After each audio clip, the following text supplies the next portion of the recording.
Hey, Shayno.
Hey, Scott, Alex.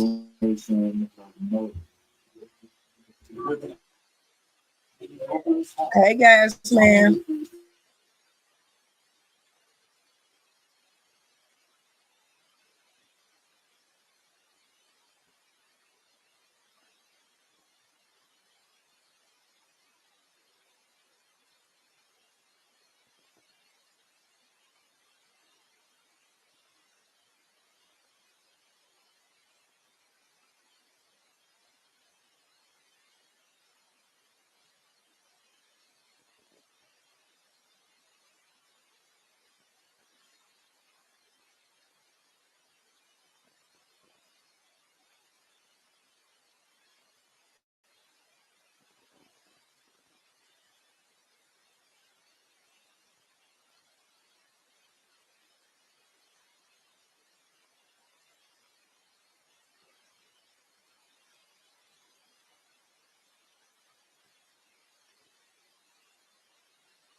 Hey, Regina.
Hey, Reese. Yeah, it's a whole lot.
Hey, everybody coming in. Hey.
Hey. Hey, Sleepy Lounge.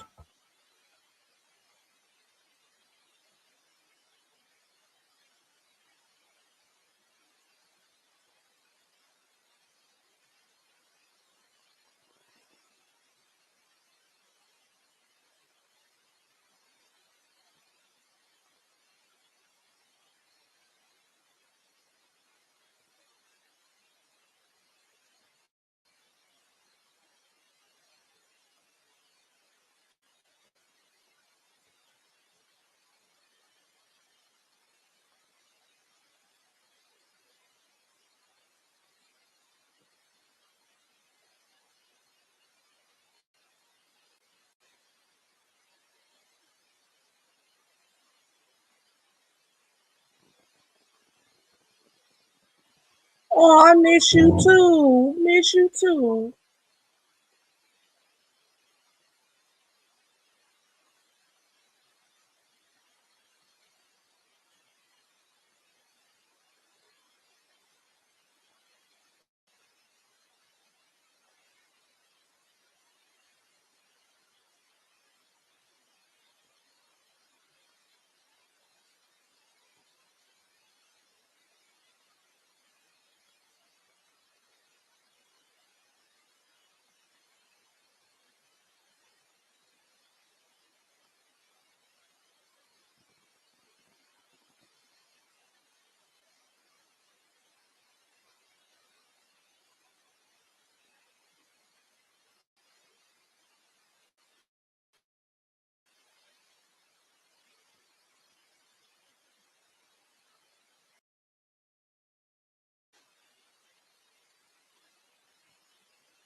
Are you ready?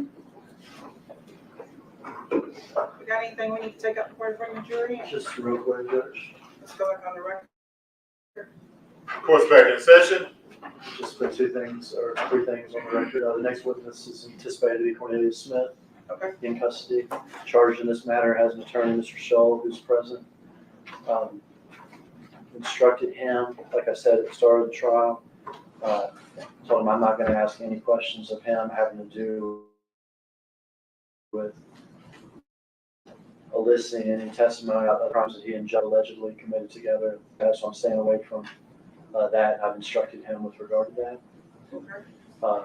At some point after Mr. Smith testifies, he'll be going to prison, and his safety at prison is obviously a concern. This case has gang involvement on both sides. He and his attorney would request that the cameras be instructed not to film his face as he testifies, as he'll have ongoing security concerns in prison from this day on. All right. So, media, both still cameras and video, court orders filmed or photographed.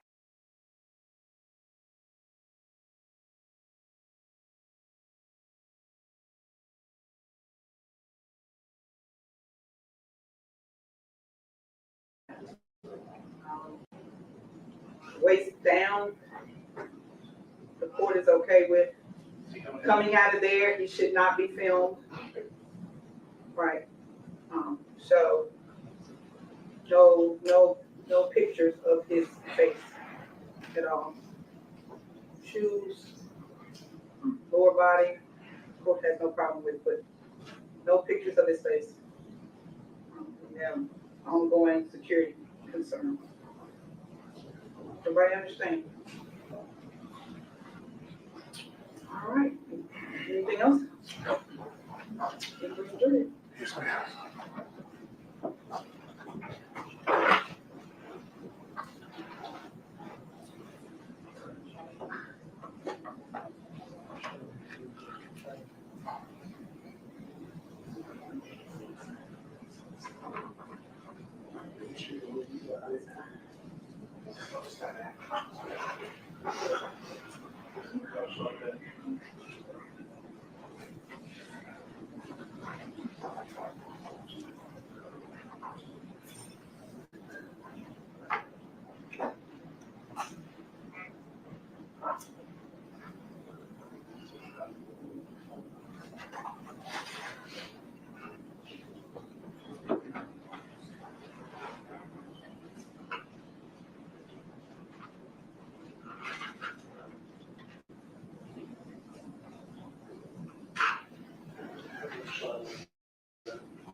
We need to make a decision.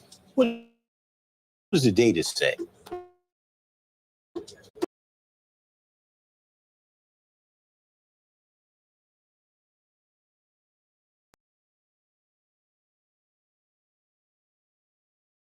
Hey to everybody that's in here. Hello, hello. Let's sit back. Let's watch this trial.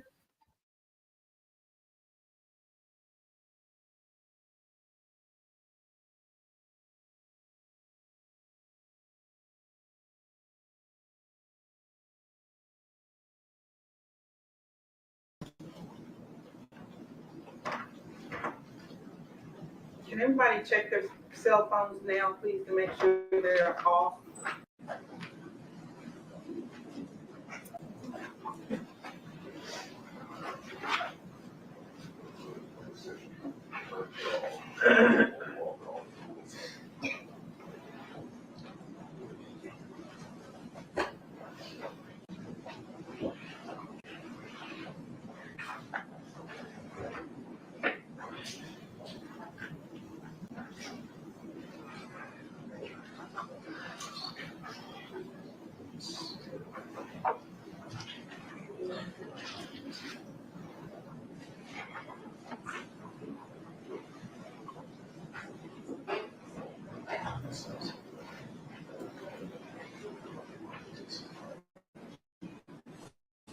Those of you who just came in, please check your cell phones to make sure they're off, please.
Ready, Your Honor?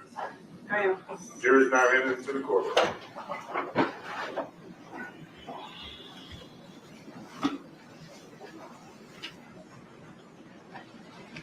You may be seated. We're standing for you.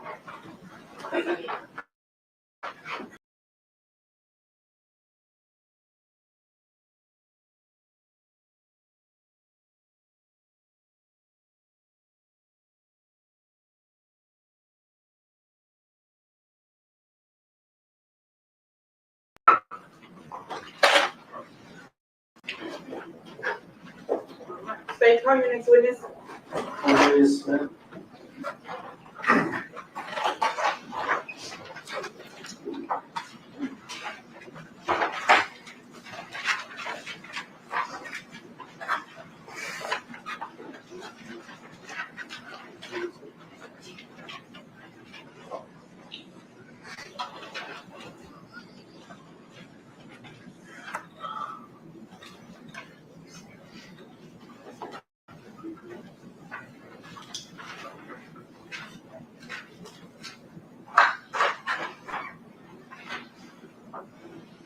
Step this way, sir.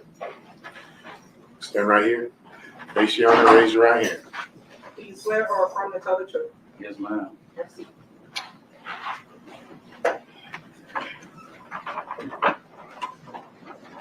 All right, Mr. Smith, tell me your name Cornelius Schmidt, and spell the first name Cornelius and the last name. Smith. Now, there's a microphone next to you to your right, but you don't have to worry about it. Church. You can look out toward me, keep your voice up, so I can hear you back here, okay? Yes, sir. And when I ask a question, or when the defense attorney asks a question, or the judge asks a question,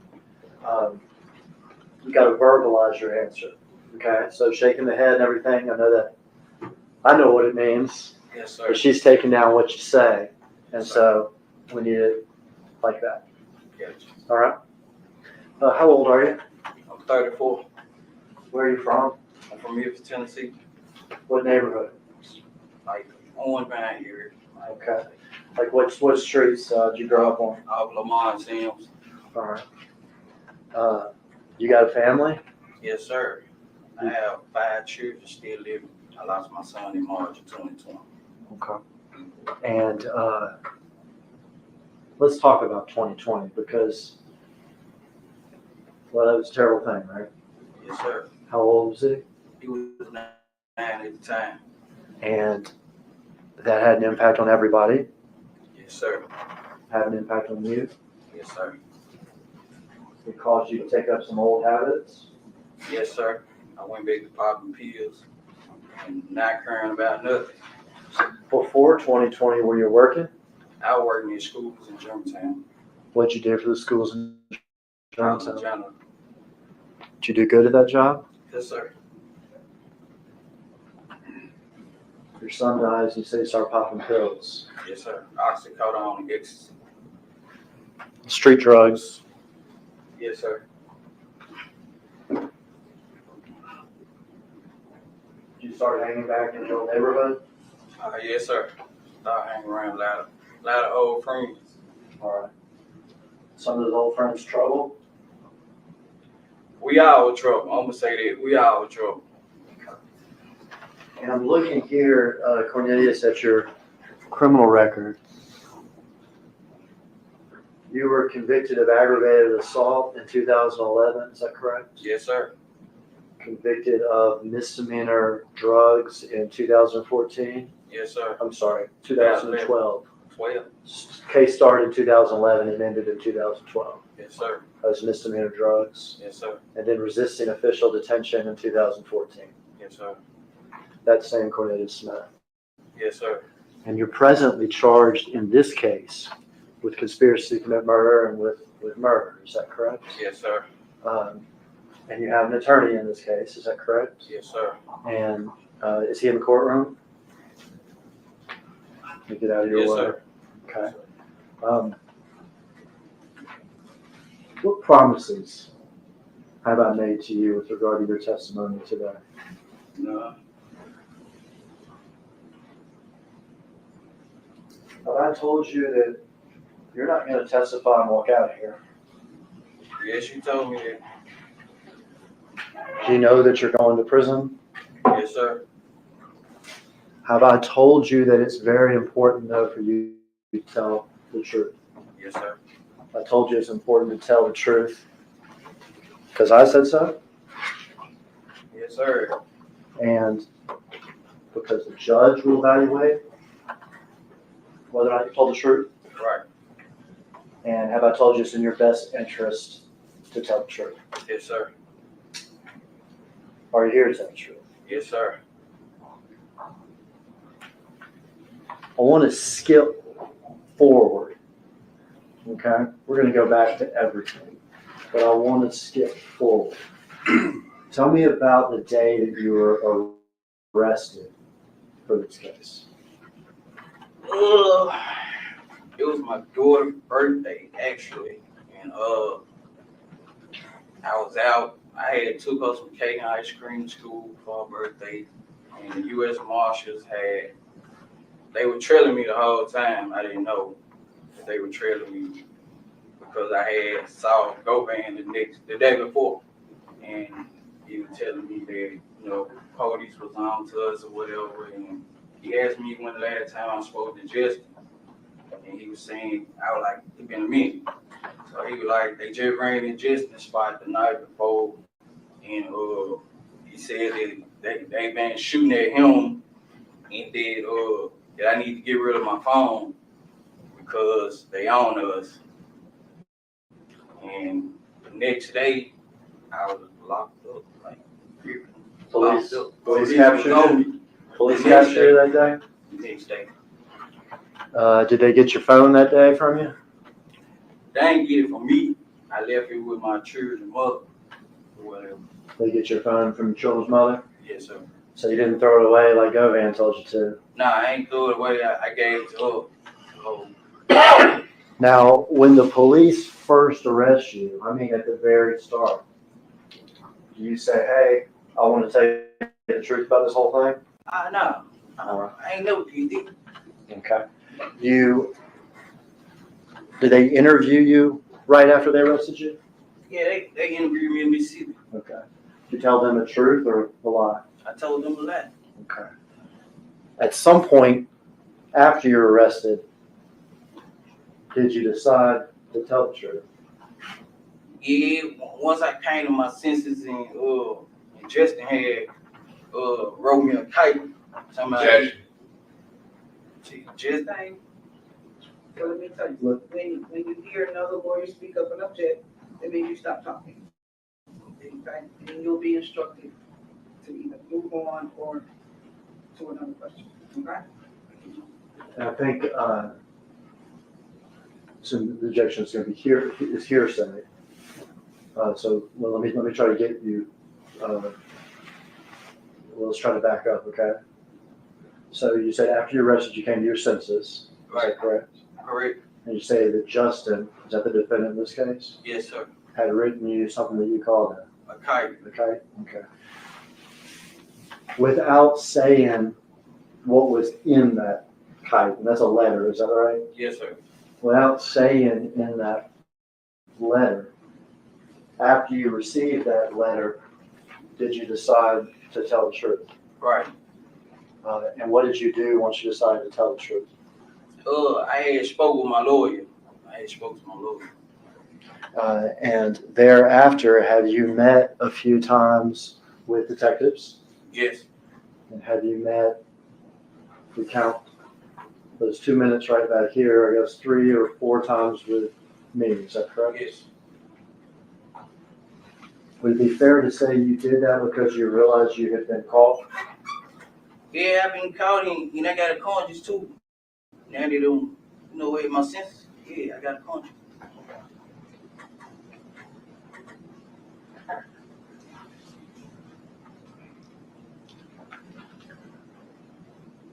I'm going to play a video up here, Cornelius. You can turn a little bit, see it once we start playing.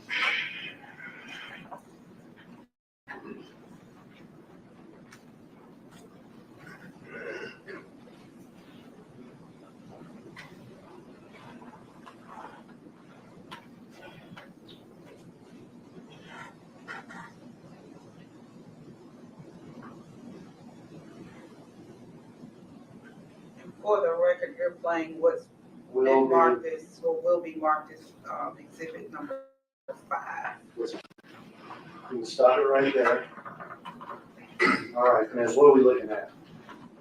That's the day that we had saw young Dolph and pulling Makitas. All right, so whose car is that? That's young Dolph's car. All right, and you say we, who saw this car?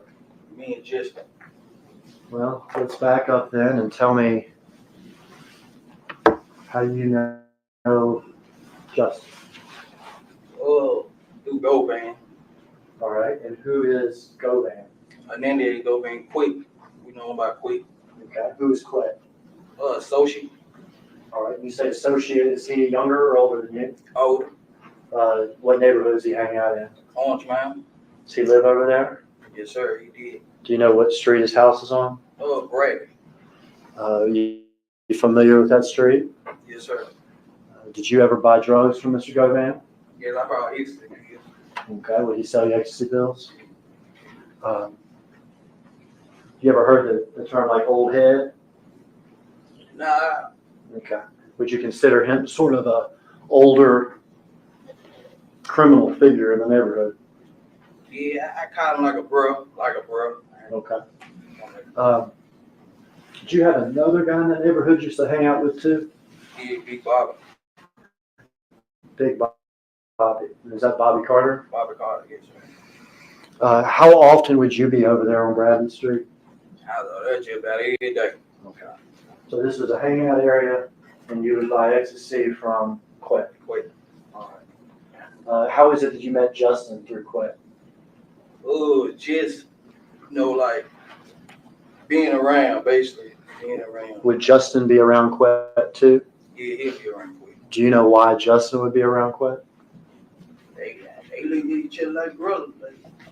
Brothers and then just rap or whatever. All right. You knew Justin to be a rapper? Yeah, Did you know his rap name? straight drop. And did you know Quet to be involved in, I guess, the rap business or something? He called himself. Okay. What? What sort of would he call himself as far as being in the business? I guess a negotiator. I don't know. A negotiator? I don't know. Yeah. Okay. Do you know whether or not he was trying to negotiate for straight drop? I guess trying to get him a deal. Okay. Do you know who he was trying to get him a deal with? Big Juke and them got in them. All right. You said Big Jook, is that correct? Yeah, You ever heard of the music label CMG? yeah, Is that Big Jokes? yeah, Big Juke and them. And his brother, right? Yeah, His brother's Gotti, is that correct? yeah. Okay. Before this day, which is in November of 2021, about how long had you been knowing Justin? 3 months. A few months. About how many times do you think you'd been around him? Cup 10, we went to club together. We've been around each other a couple times. Okay. And for the record, I know that it's a formality, but for the record, can you point him out in the courtroom and tell me what he's wearing and stuff? Yeah, the young brother over there with the button-down shirt, blue and white button-down shirt. If the record could reflect that he's identified the defendant, Mr. Justin Johnson. Your Honor. Let the record reflect that the witness has identified the defendant in court. So how did you get to be with Justin Johnson this day on November 17th, 2021? We knew that, they had hit on Dolph head or whatever, so Who had a hit on whose head? Big Juke had a hit on Dolph head or whatnot, so How do you know that Big Jook had a hit on Dolph's head? but Quick had told me about it, Quick, and I was in being just How much money was it supposed to be? 100,000 on Dolph head. And had you agreed to do this hit? Yes, sir. Had Justin agreed to do this hit? Yes, sir. We all going to do it together? Yeah, they been on it, but yeah. Was there any arrangements as far as splitting the money or anything? Yeah, me, him, and me and him supposed to be giving Quick 10,000 apiece. All right, so you and him were going to give Govan 10,000 apiece? Yeah, And how much were you going to give? I was getting 40, he was getting 40. Okay. Had you spoken with Justin about this? Yeah, we talked about it. Okay. This was not something that just happened this day, but something that was in the process for weeks? Yeah, How did y'all hook up this day, if you remember? he had pulled up to give you, he came and got me or whatever. Where'd he get you from? He got me from my father's house. Where's your father's house? Out of Lamar Sims. Orange Mound area? Yeah. Had either you called him or he called you or anything like He this? had called me the first time I missed the call. Then he called me back. I answered. He telling me basically they were pulling up because we already knew what was going on. When you say you already knew what was going on, you already knew that this is about? Yeah, because we knew they were doing the turkey drive, so we was actually on our way to Westwood. Had you and Justin talked about this particular day before? Like, nah, not for specific day. Like, we just knew that it was turkey drive going every day that week. Okay. You knew that, the fair said you knew Dolph was involved in these turkey drives this week before Thanksgiving. Yeah, we didn't know we were gonna catch him, but we knew he did his artists. You know, everybody had a hit on it. Everybody had a price on it. From Joke? Yeah, from Juke. And that was going to be y'all's business this week. Yeah, that was our evening. When he arrived at the house, do you remember what he was driving? White Mercedes Benz. Okay. Had you seen that car before? Nah, I ain't never saw that car. Did you get in the car with him? Yeah, I got him. Was there anybody else in the car? Nah, it was just me and Justin. Were there any guns in the car? Yeah, they was on the back seat in the bag. Do you remember what kind of guns there were? A Draco, handgun. Okay. And Draco, Memphis, some type of bigger semi-automatic weapon, is that right? And then a handgun? Do you remember what you were wearing that day?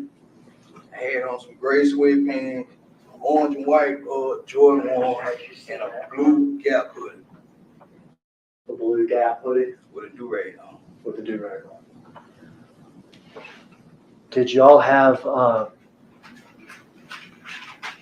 gloves? I had my own glue. You had your own gloves? He had his own glue. When you got in the car, did you have your gloves on? Nah, I ain't have the glue. You said Justin had his own gloves? Yeah, he had his gloves on. Some black gloves. He had his black gloves on before he picked you up? Yeah. Does he get out of his car and pick you up, or do you go up to the car? How's that work? Nah, I got out the house, came out the house, got on in the car. Okay. Off to do the mission. Yeah, do a mission. Try to catch somebody. Try to catch one of the rappers Yeah, one of them at the Turkey Drive in Westwood. in Westwood. All right. What happens after y'all get in the car? Oh, we went back on Bradley Street. He got some out of I think they were like a expedition truck that he had parked on Bradley Street. And then we took the back street. We was at Lamar Airways. We at the light. So he picks up. Let me get this right. He picks you up in the Mercedes. Is that right? Yeah, But you go to Bradley Street. yeah, And is there an expedition already there? yeah. Expedition already there. Parked in the yard. Do you know who parked that expedition there? I guess he did. Okay, we're not allowed to guess in here. Well, Okay. So nah, it was I ain't seen him parking though. okay. And what color was it? White.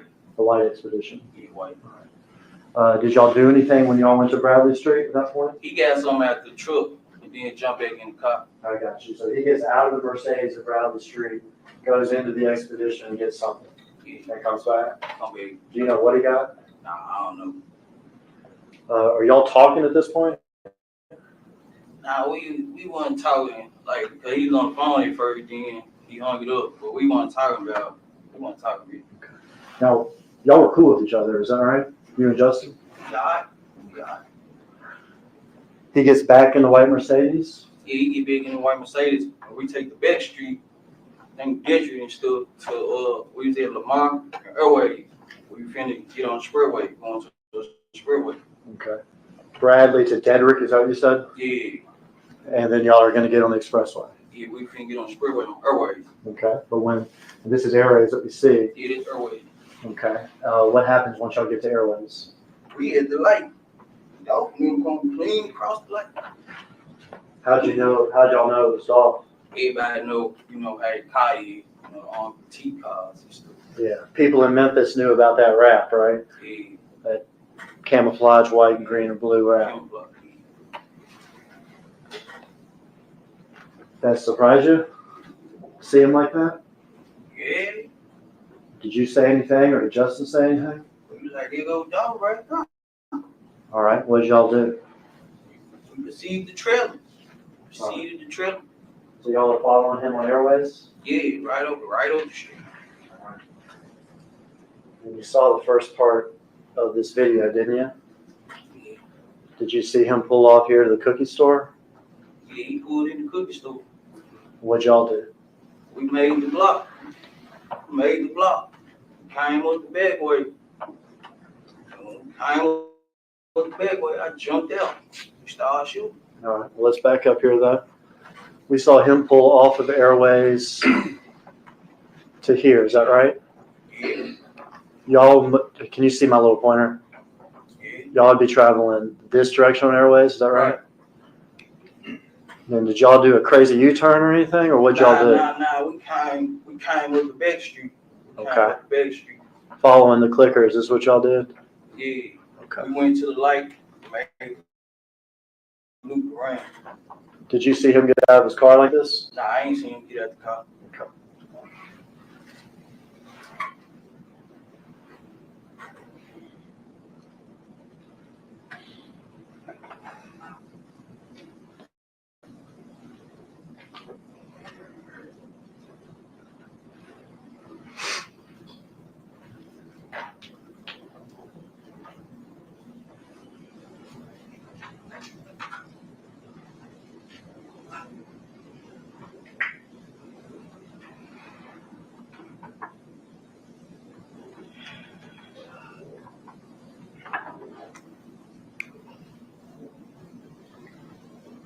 So y'all, Yeah, that's us right there. stop it here. It's me. Can you stop it? All right. We're gonna back up. I wanted to, back up a little bit. All right. First guy out of the car, who's that? It's me. That's you? Which one of the guns do you have? I got the little Draco stab on. Okay, that's that semi-automatic weapon, is that right? Yeah. You ever shot that thing before? Nah, I ain't no shot on them. Okay. You can proceed, Irish.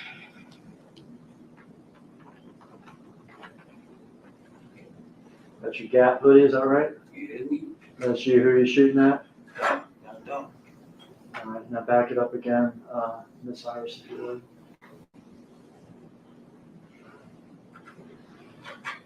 Back it up for Justin getting out of the car.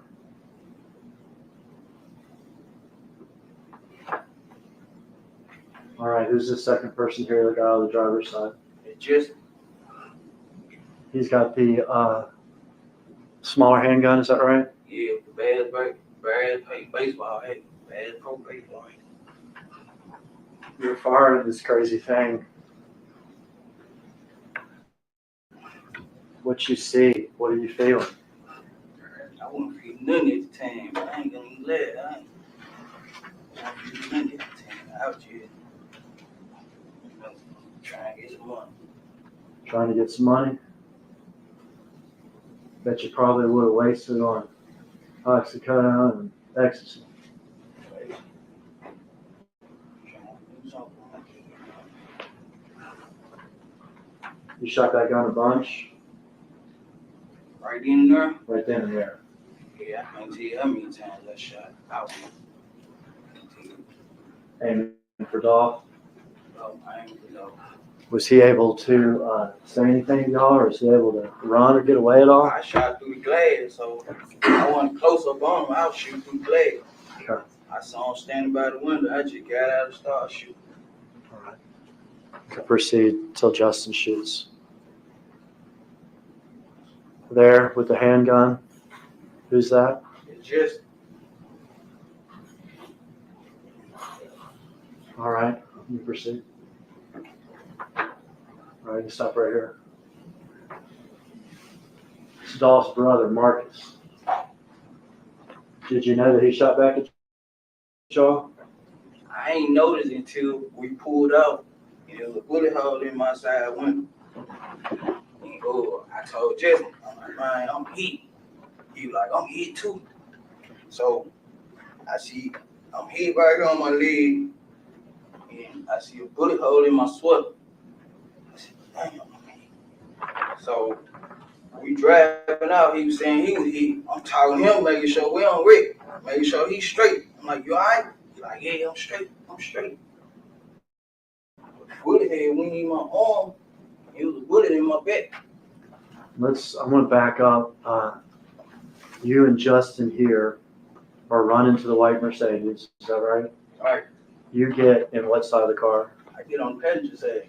And Justin gets back in the driver's side. Yeah, he get back on the driver's side. Y'all get in the car. You can watch the rest of the video here. Did y'all see Marcus getting a second gun from his car? Nah, but when we pulled out and I knew it was shots back, I was finna shoot back, but there were too many cars coming and I didn't just want to hit no anybody, so I didn't shoot back. Because Marcus was shooting at y'all as y'all were leaving from down here. Is that right? Yeah, And you would be in the car at this point, yeah, we was in the car. looking backwards. Yeah, I was looking back, but we had, like, how we were driving, like how he was driving, he was all the way on the other side, but, you know, so I ain't want to just shoot back and hit him back. So all the shots that you fired were the ones we saw right here with Dolph. Is that right? Yeah, And Justin too? yeah. All right, so y'all didn't shoot back at Marcus as y'all were Nah, I driving. shoot back at him.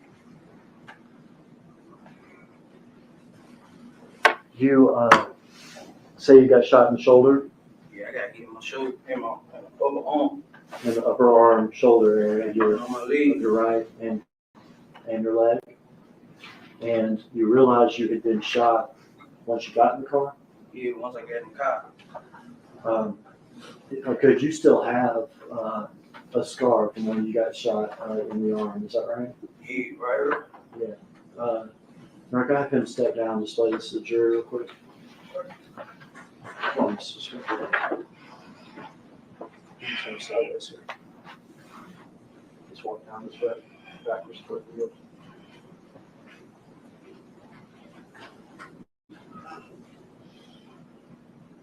Thank you, Mr. Smith.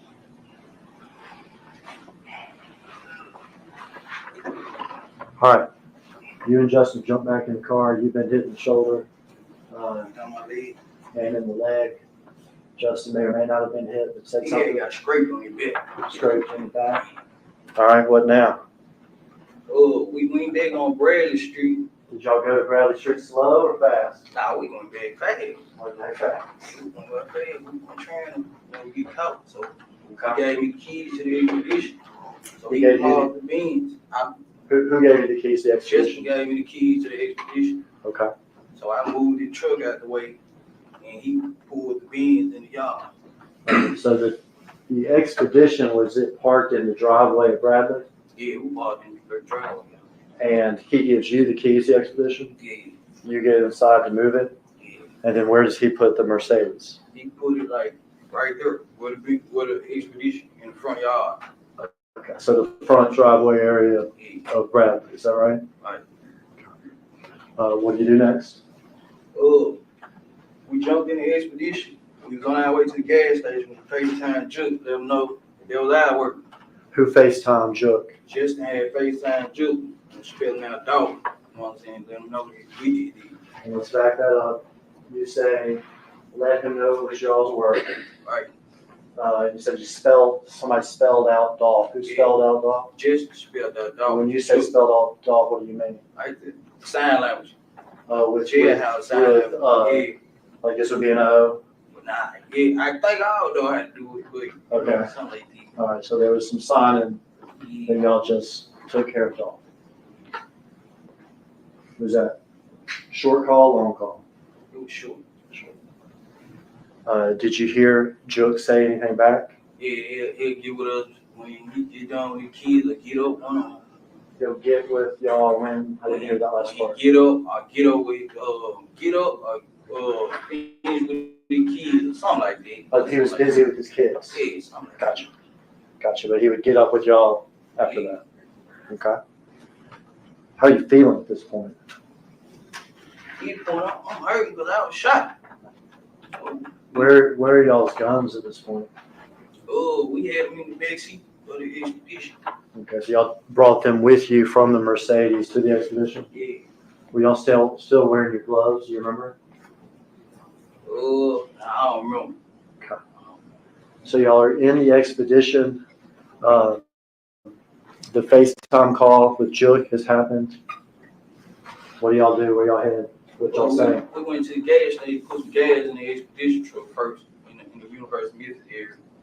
Then he was trying to find, Justin was trying to find somebody at the house we could go, so, we get cleaned up or whatnot. All right. You needed some medical attention or something. Yeah, he had called one of his partners, Justin had called one of his partners to bring me a wound kit, bring us a wound kit or whatever. Do you know who he called? I don't know who he called. Do you have your phone with you during this? Nah, my phone, I had left my phone in the bin, in the Mercedes bin. All right. So when you got in the bins from your house, did you have your phone with you? Yeah, I had my phone, I put it in the glove department. Okay. When you got out to shoot off like we saw, do you have your phone with you? Nah, it was in the glove department of the bin. Okay. Had you put it in the glove compartment so that it wouldn't be on you? Yeah, I put it But you forgot. in. Yeah. So when you and Justin in the expedition, you don't have your phone, but he has his. Yeah. Is he able to make contact with somebody to figure out how to get stuff or where to go? Oh, he had called one of his cousins. He said whose house we went over in Whitehaven, so we cleaned up, change clothes or whatnot. And Quit had called like, man, y'all gotta clean this stuff up. Quit had called. And I was like, man, get my phone out the car. Get my phone at the car. Left my phone in the car. So he was like, all right, we need to move this car. That's what Quit was saying. So we talked to Jook right after, Yeah. but Quet too. Yeah. And do you remember whether or not the conversations with Quet happened before y'all got to his cousin's apartment or after? Yeah, I can't recall. Okay. But it was all close together. Yeah, it was all close. And tell me again what Quet said during these conversations. Yeah, we had to like get rid of the car. We had to move the car, get rid of it. Because y'all had put this car in a driveway on Bradley, right? Yeah, right across the street from the house. Right across the street from where Quet lived. Right. He said y'all need to move this. Yeah, we gotta burn it, junk up. Gotta get rid of it. Y'all were busy trying to get yourselves taken care of though. Yeah, we went, we changed clothes with her, and I had pole peroxide on me and wrapped myself up, and I had to text my girl to come get me, text her the address off of her Justin phone to come get me. And let's get there, but you said that Justin had contacted his cousin about going to her place, is that right? Yeah, Is that Kiana Hopper? yeah, Did y'all in fact go to her place? correct. When y'all went to her place, what car were y'all in? We was in the White Expedition. When y'all get to her place, what do y'all do? So we decided to change clothes, and we was in there. She had helped me for a minute before the wound kit came. She was helping me out or whatever. We changed clothes, and the wound kit came. I was able to, put a bandage on it and stuff like that. I want to show you a video.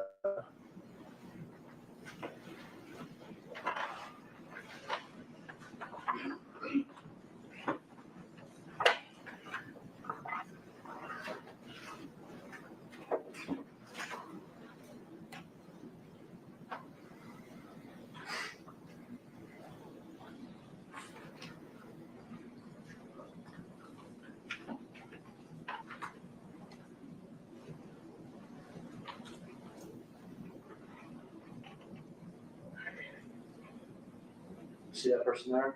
Yeah.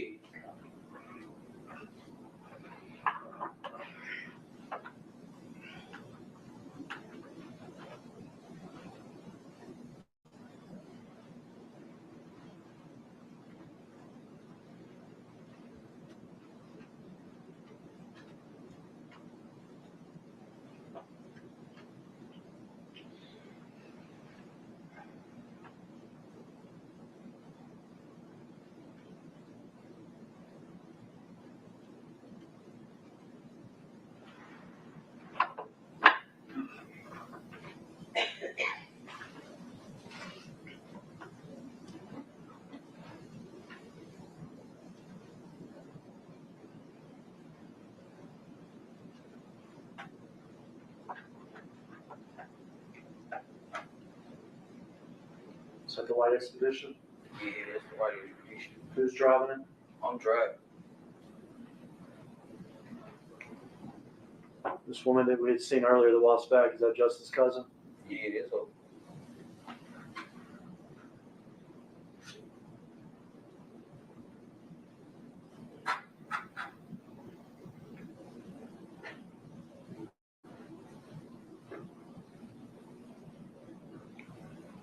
Can stop it here. Driver just got out. Who's that? That's me. You got your shirt all messed up, don't you? Yeah. Why is that I'm bleeding. I'm shot. in the shoulder? Yeah. Go, and we saw somebody get out of the passenger side. Is that right? Yeah, that's just. All right. And play a little further.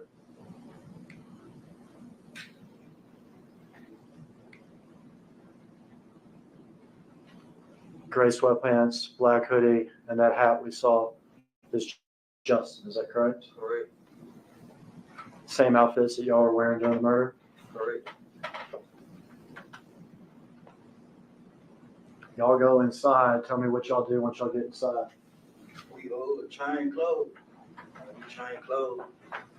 We didn't talk too much to her about nothing. Did we now? Nothing like this. All right. But we had change clothes with nothing. Tell me about your shoulder. Oh, I was bleeding. Like I was bleeding and stuff. So she gave me some peroxide and stuff, put on my shoulder or nothing. And the wound keep pulled up. So I was able to bandage that junk up. Wound kit. Did you say pulled up or came up? Is that Yeah, right? Yeah, Had Justin gone outside? yeah, he went outside to get the bag. Play that next video.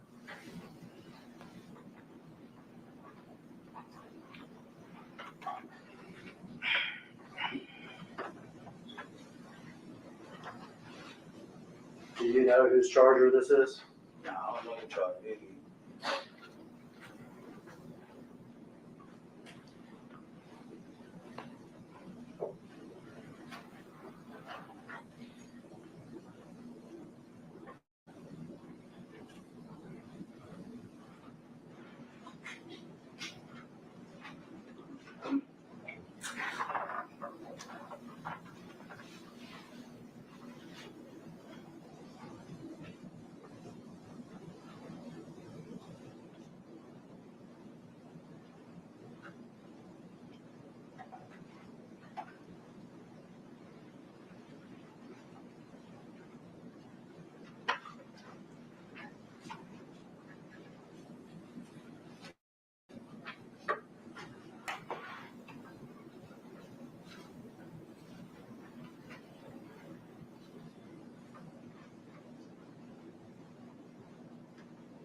You see that man that came out?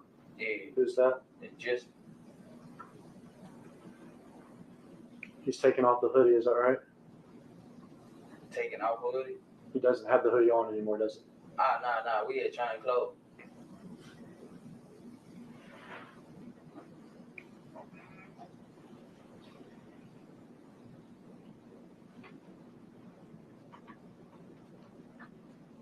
What are these things in his hand? Oh, that's the wound kit. Walgreens, baby.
He's got like a yellow, looks like a piece of clothing or something. Is that right?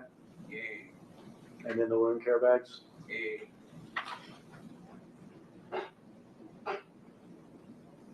Does he come back in the apartment? Yeah, he come back in with the wound curve, the wound kit. And then wound care wise, what happens in there? Oh, clean me up. We had cleaned each other really good. He had got scraped on the back. I can see it though. Yeah, You got shot. yeah, I got a shot. He had a I see scrape. right there, he right there. Yeah, he got scraped on the back. After y'all get patched up, y'all leave the apartment?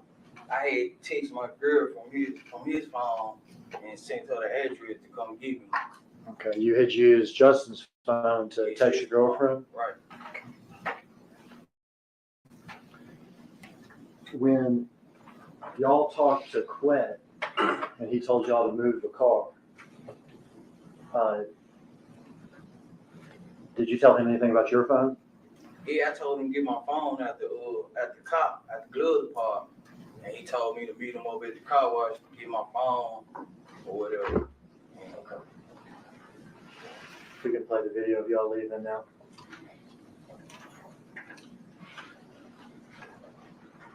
Does your girlfriend, in fact, come to pick you up? Yeah, she pulled up.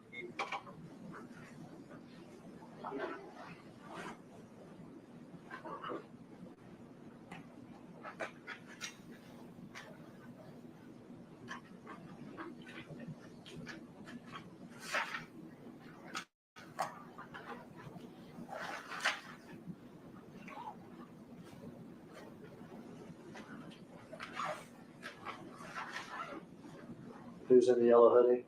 It's just in the yellow hoodie. And me with the black.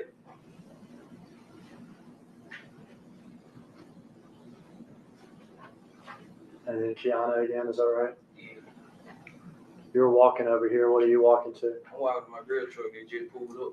Okay. Is that a Chevy Trax? Is that right? Yeah, it's 120 shift truck.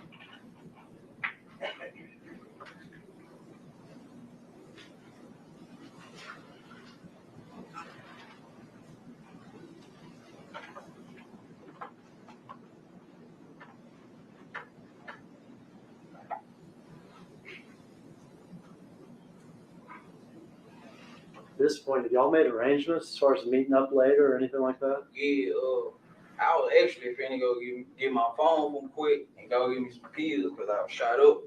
And he was finna go get the money from Julie. He supposed to, we Is this the Chevy Trax? yeah, it's a Chevy truck. Justin there in the yellow? Yeah.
Justin still in the elevator? Yeah, just, You in the car with your girlfriend? yeah, I'm gonna call my coach.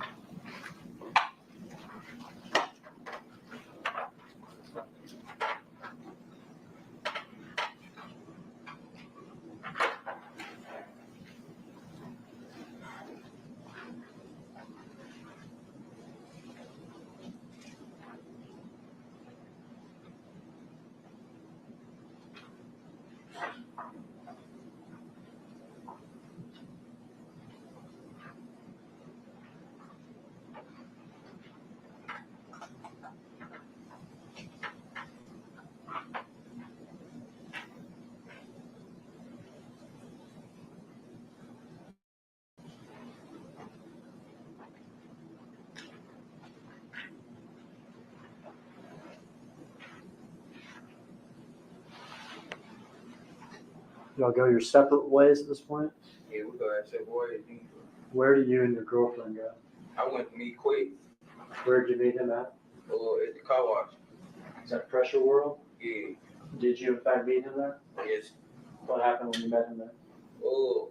I got my phone from him, and he was telling me that he heard that Dolph had shot one of us, because I had told him how he told me that he heard that Dolph had shot one of us, and that one of our blood was on the scene. And he had me that we have our face masks on and stuff. Did you tell him you had your mask on? Yeah, Now, it wasn't actually Dolph that had shot one of you, was it? nah, It was actually the brother. right. Did you tell him that at the time? Nah, I ain't know. How long, was that the extent of the conversation you were having with Quet at the time?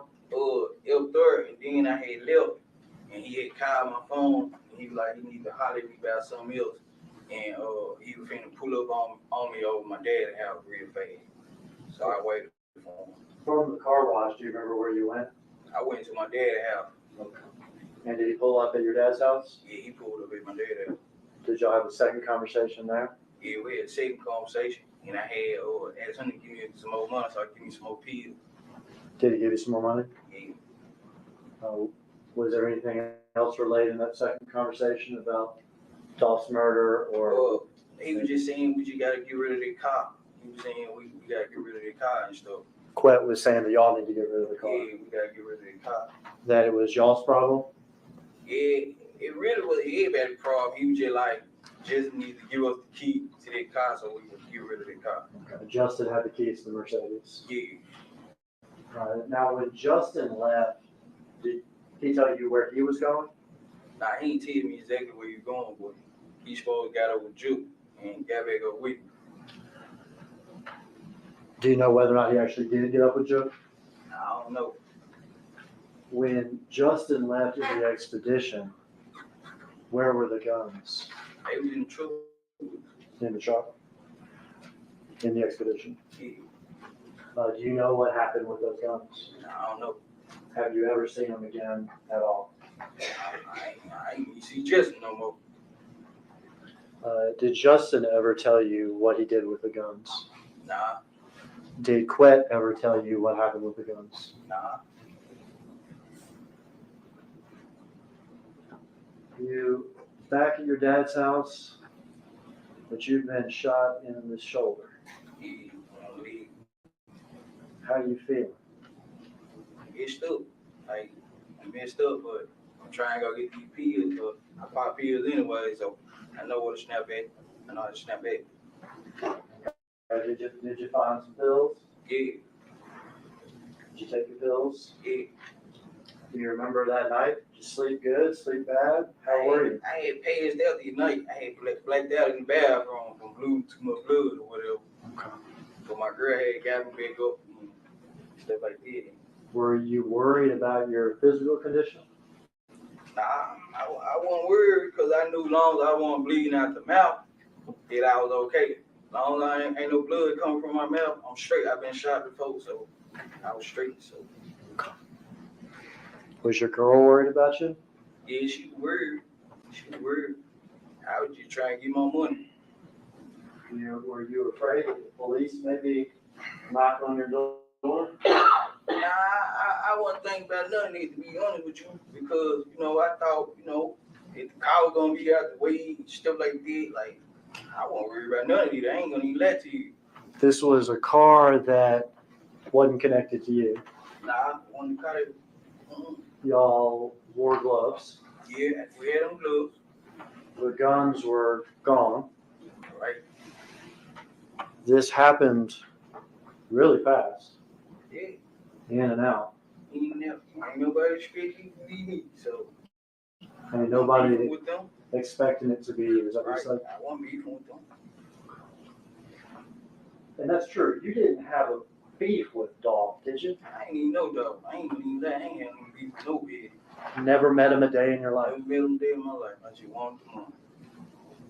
And we can call what y'all did here whatever we want to call it, but you're not a professional hitman or anything, are you? Nah, I ain't none of it.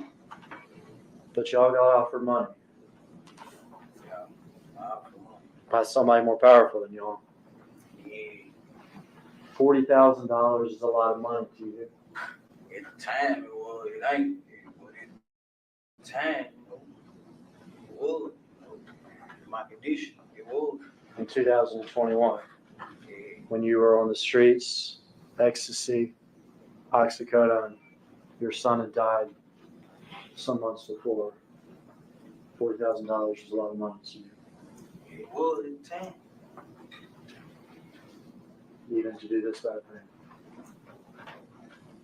Yeah, at the time it was.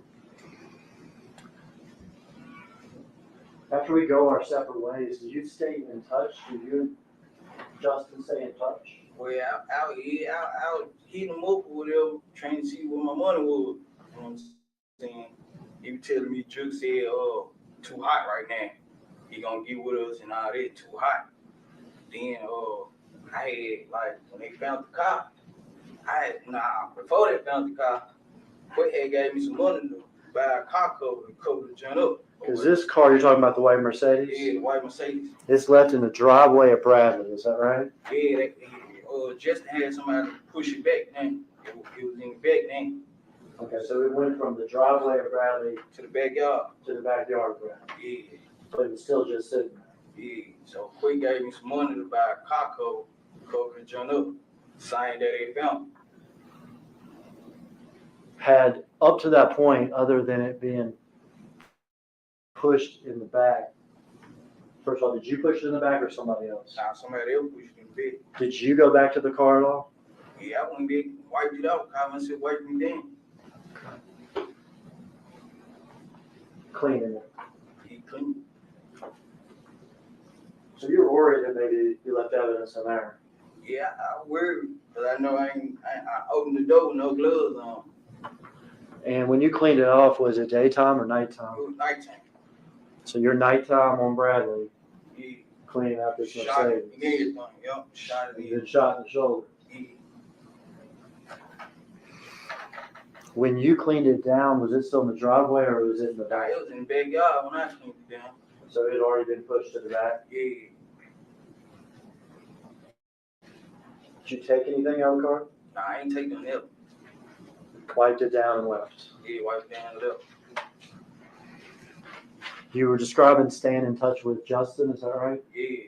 To your knowledge, was he still in town or out of town? My knowledge, he was here. And you had mentioned the money, is that correct? Yeah. And he had told you that Joke said it was too hot right now. Yeah, it was too hot right now. But were you still interested in your money? Yeah, I just wanted my money. I did the job, I just wanted my money. Now, could you have gone to Joke and tried to get your money? Nah. Did you know him at all?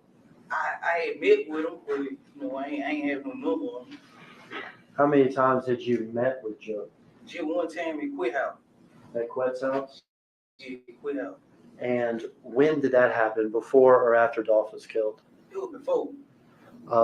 When that happened, was there conversation about these hits on the PRD rappers? Yeah, really quick with doing all the talking, like, just telling me who out here pray, how much everybody had on their head and stuff like that. And Juke was just like agreeing, like, you know what I'm saying? He made her take our phone outside first before he started doing any talking. Who all was there for this meeting at Quet's house? It was just me, Quit, and Juke. You, Quet, and Joe. He really wanted to meet. I had pulled up about some XP. Juke was already in there. Gotcha. And Quit had started talking, you know what I'm saying, like, you see, I heard, and Juke like, hold up, my phone outside. So he said, that phone outside. They came back in? Yeah, now, Quit took the phones outside in the church. Me and Juke was already in hell, but Quit came back in and started talking. At that time when you met with Jook, is that the first time that anybody's talked about money on Dolph's head? Now, the first time, it was just Quit by himself. So this had come up before with Quet, Yeah, and then comes up again with Quet and with Jook. right. When did you, in that timeline, so first just Quet, next Quet and Jook. Right. When did you met Justin in that timeline? Oh, you were like right around the same time, you know what I'm saying? As the first time when it was just Quet, or the second time when it was Quet and Jook? Like in between the first and the second time, I had like Quit had put me and Justin together, basically. Okay. That's how I met him. Quit. Jook's the money man calling the shots. Yeah, Quet puts you and Justin together. right.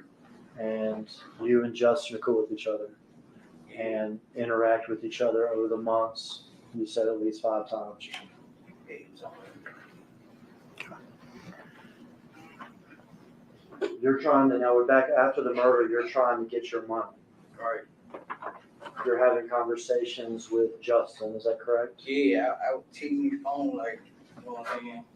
I need their money for the party, you know what I'm saying? Are there times that you're trying to communicate with Justin and in fact you're communicating with somebody else? I ain't know it, you know what I'm saying? It's time I ain't know. Okay. Did you come to find out that Jamarcus Johnson had Justin's phone after the murder? Yeah, it was, yeah. I found that out, I got locked up. When you were communicating with Justin, okay, these times when Jamarcus had his phone, doing three-way stuff or whatever, what was the substance of those conversations? Well, first time I was on the way back from the gun, and he said he had got a little page from his homeboy, so we could have some money in our pocket or whatever. And I would come back from the gun, so I like, I like 2 hours out. So I like, man, I want to just put it in the mailbox. But he said he had a letter with it too. And I know there would be too many folks in my dad's neighborhood, so he'll be seeing what put in the mailbox and go back. So I told him to get to the lady in the door, like a bro, up here to him or whatever. And he gave her $500. Obviously, you're supposed to get $40,000, Right. but you got $500 in a letter. You saying right here, yeah. And what was the substance of the letter? Saying that Juke said if we get caught up, he gonna make sure we had the best lawyers and all that old stuff is hot right now. And this first payment is when you get back from Atlanta. Yeah. How did you get into Atlanta? Me and my girl had went out there. After like after they found the cop, we had went on out there. Okay, get scarce. Yeah. I got scared. I got on them. Did y'all drive out there? Yeah, we drove out there. Stay in a hotel? Yeah, stayed in a hotel. About how long were you gone?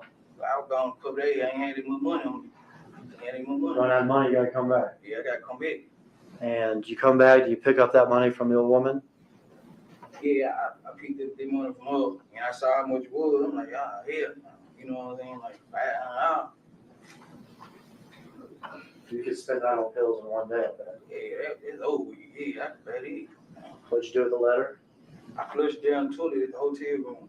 All right, is that the only time you got any money from Justin? Now, a couple days later, I was in the city or whatever, and he was saying that he was gonna have his folks pull up on me, bring me some money or whatever, hold me down. So thing he been pulled up about 20,000-30,000 leave, you know what I'm saying? But I had my girl to get out the car, and she met the person that was driving on the street or whatever. I had her to have her face mask on, and she said they had their face masks on, so we don't know who it was, but they gave her $300. $300. Yeah. Okay. This is from Justin's folks. Yeah, this was just before. All right, so now we've been paid about $800. Yeah. Is that right?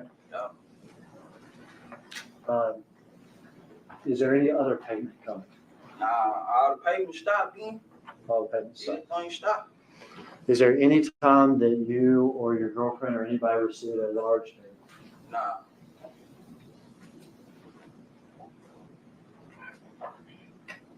How much longer passes until you're arrested about? Probably about a week after I had saw that when I saw Quick. He was telling me that we had to meet up at the restaurant or whatever to get up with you, get my money or whatever. All right, so tell me about this again. I'm sorry. I was in South Memphis to give me some pills, South Memphis, okay. and I ran into Quick. He was going one way, I was going the opposite way, and he blew the horn, and I pulled on over to the side because Bobby had OD. So I was giving him my condolences and stuff too. We had talked earlier about this guy. You hung out on Bradley Street a lot, Yeah, and so did another guy named Bobby Carter, is that Yeah. right? And he was a friend to you, yeah, that was my associate. and he was a friend or maybe even a relative to Mr. Well, Govan, Yeah, and he had actually died of a drug overdose. yeah. Okay. Go ahead. So you're talking with Mr. So Govan. I was giving my condolences because, they said they were like brothers. So I was giving my condolences about Bobby ODing or whatever. And he was like, man, he gonna get my money. He gonna get my money. He like, when last time I spoke to Justin? I like, man, it's been a minute. And he was like, oh, police had just ran in Justin's spot or whatever, and I need to get rid of my phone and all that. And he asked me for a number on me, so he give it with me. And that is how we started your testimony, right? We started with this conversation the day before so that you were arrested, is that right? So we've come full circle on that.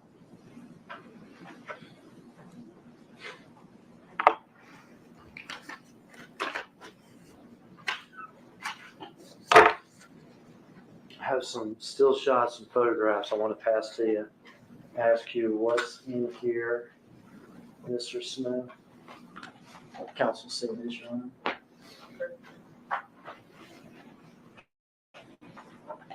What am I looking at there, Mr. Smith? Photo of me and Justin And you, shooting it dope. all right, you place that face down on that table next to you.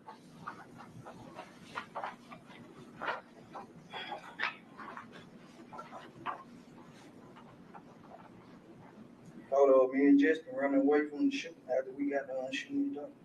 Running back to that white Running Mercedes. back to the car. You can place that down on top of that.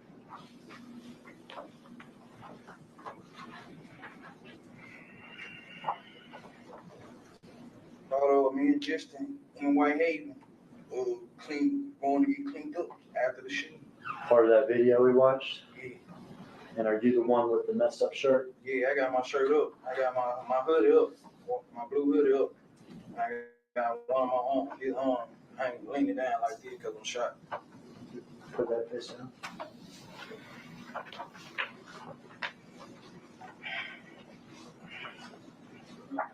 It's the house on Bradley where we parked the car across the street from the courthouse. You place that down.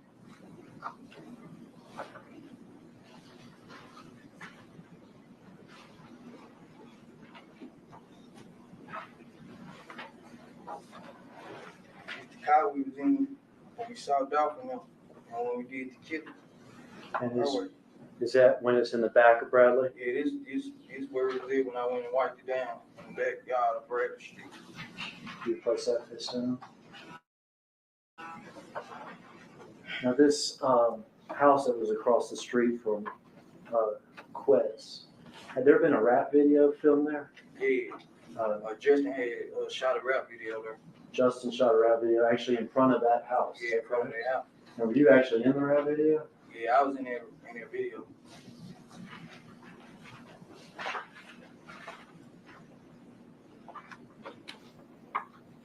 It just I was money up at the house in the video. All right, you place that down.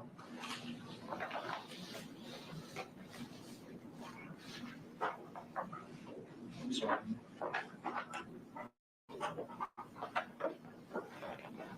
Just on the elevator. he wearing the same outfit as he was during the shooting? Yeah, side on. You can place that face down.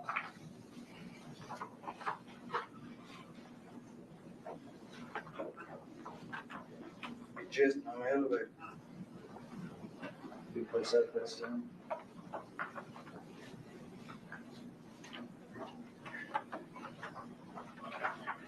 It just loading up the road.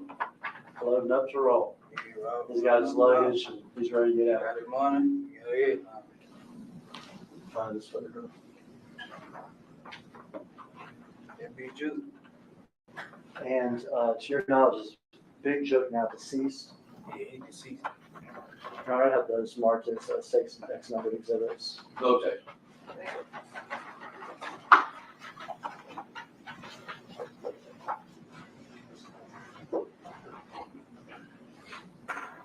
First picture is a picture of the defendant Lincoln shooting at Dolph. And we'll mark that as exhibit number 6.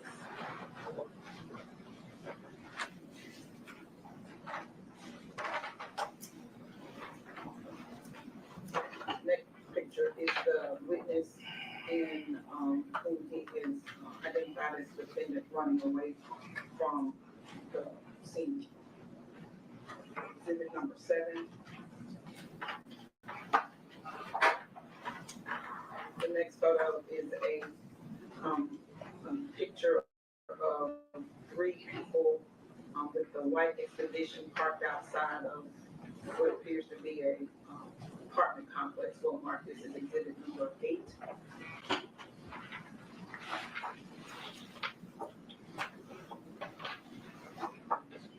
The next photo is a picture of a house, front yard, driveway to the left of the house with people in the backyard. We'll mark this as exhibit number 9.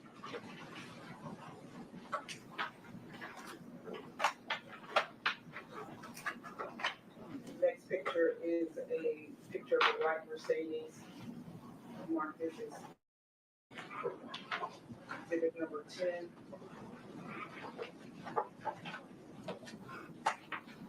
The next picture is a picture of who's been described as the defendant, Justin Johnson, with an orange baseball cap on, holding a couple of wads of money. We'll mark this as exhibit 11. Which one?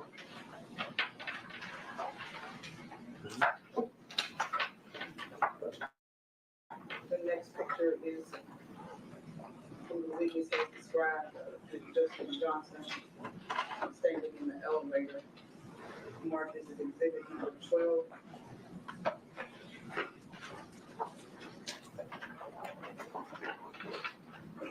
The next picture is a picture of who the witness has described as Justin Johnson standing in the elevator with the black gym shoes on, with the white thing on top, with gray sweatpants on, and a dark colored hoodie and the black cap. We'll mark this as exhibit number 13.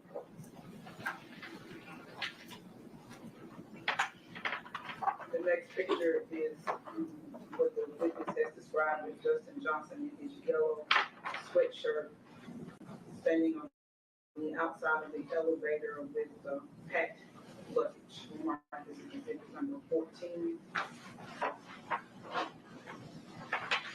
And the next picture is a picture of a gentleman with bald head, hoodie on, with on front of the hoodie is marked CMG, and that's been described as Big Joke by the witness. Mark that as exhibit number 15.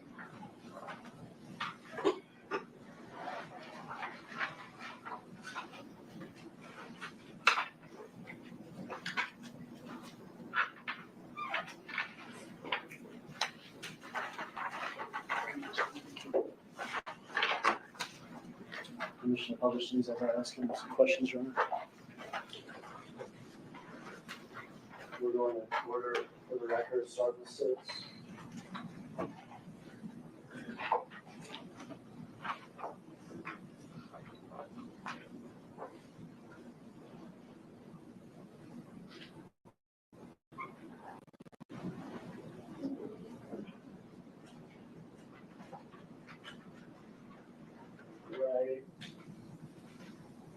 this quick. It's very difficult to use. Right here first is this That's me. Gap sweatshirt, Draco, Yeah, great thing. gloves. Love. Got those Nikes on. Yeah. How much you like Nike? Black sweatshirt, gloves. What kind of hat is it?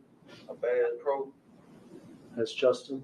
Yeah, just And you understand, or do you understand, as you identify these pictures, not only are you saying that Justin's guilty of murder, right. I'm when the guilty. contract hit, but you're saying you're guilty too.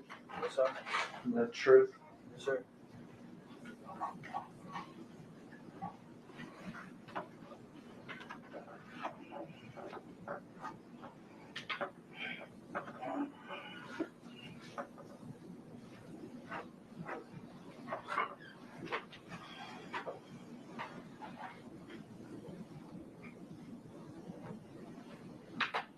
Run back to the car. Who's that? That's me. It just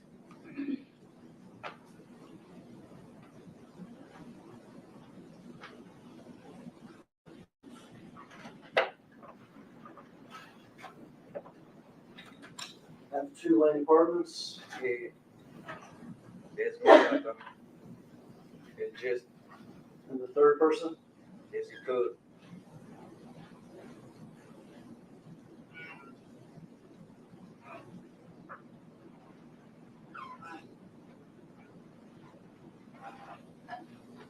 That's the house on Brad. House on Bradley. It was parked the car. Driveway for the house. Yeah, that's the driveway. You used to hang out with Bradley every day. Just about. Orange Mound, Yeah, close to where y'all killed Dolph. yeah. Now, where does the car end up? It went from the front to the big yard. See these people walking? Yeah, Does the car end up way back here? yeah, way back there. Is that where it was when you wiped it down? Yeah, that's where it was.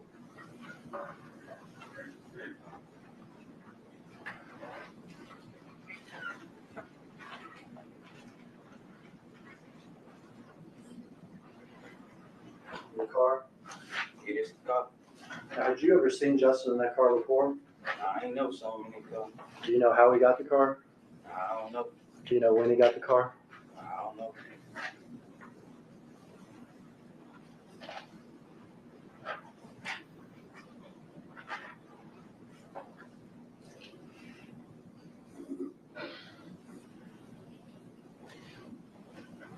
Is that It just, is this from that music video? yeah, from the video. Now, is that music video filmed a few weeks before this murder? Yeah, And you said you were actually in the video too, is that right? yeah, You wearing a mask in the video? yeah, I had on mad. This house here, right here, Yeah, that's on Brad Street. is that the same house? Yeah, that's the same house. Is that that driveway we were just looking at? Yeah.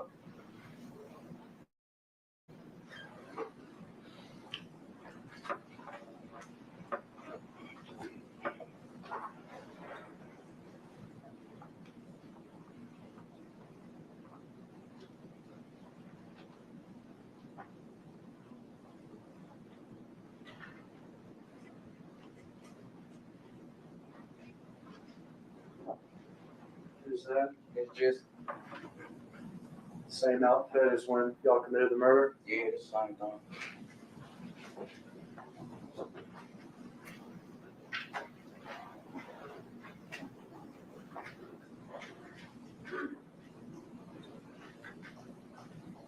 Is that It's just, the same outfit? yeah, same outfit.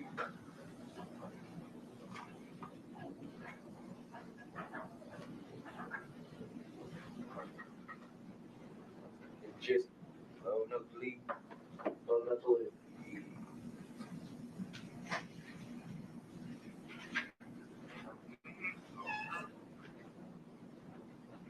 It's you.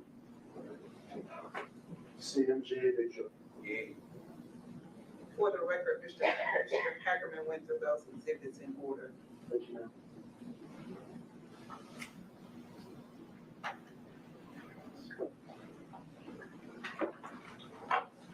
This attorney's gonna ask you questions now, you listen, you answer, okay?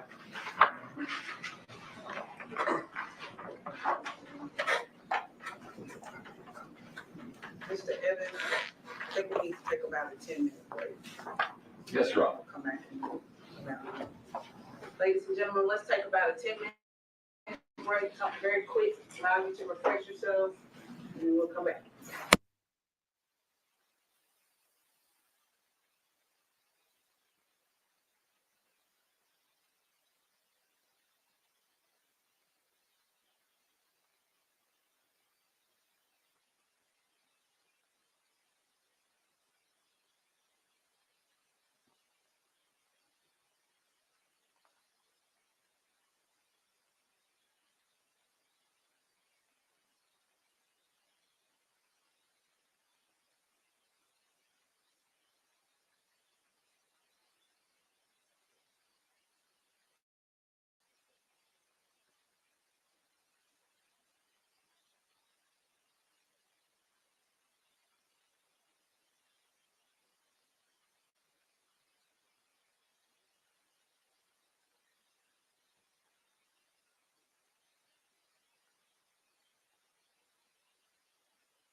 Mr. Evans? Thank you.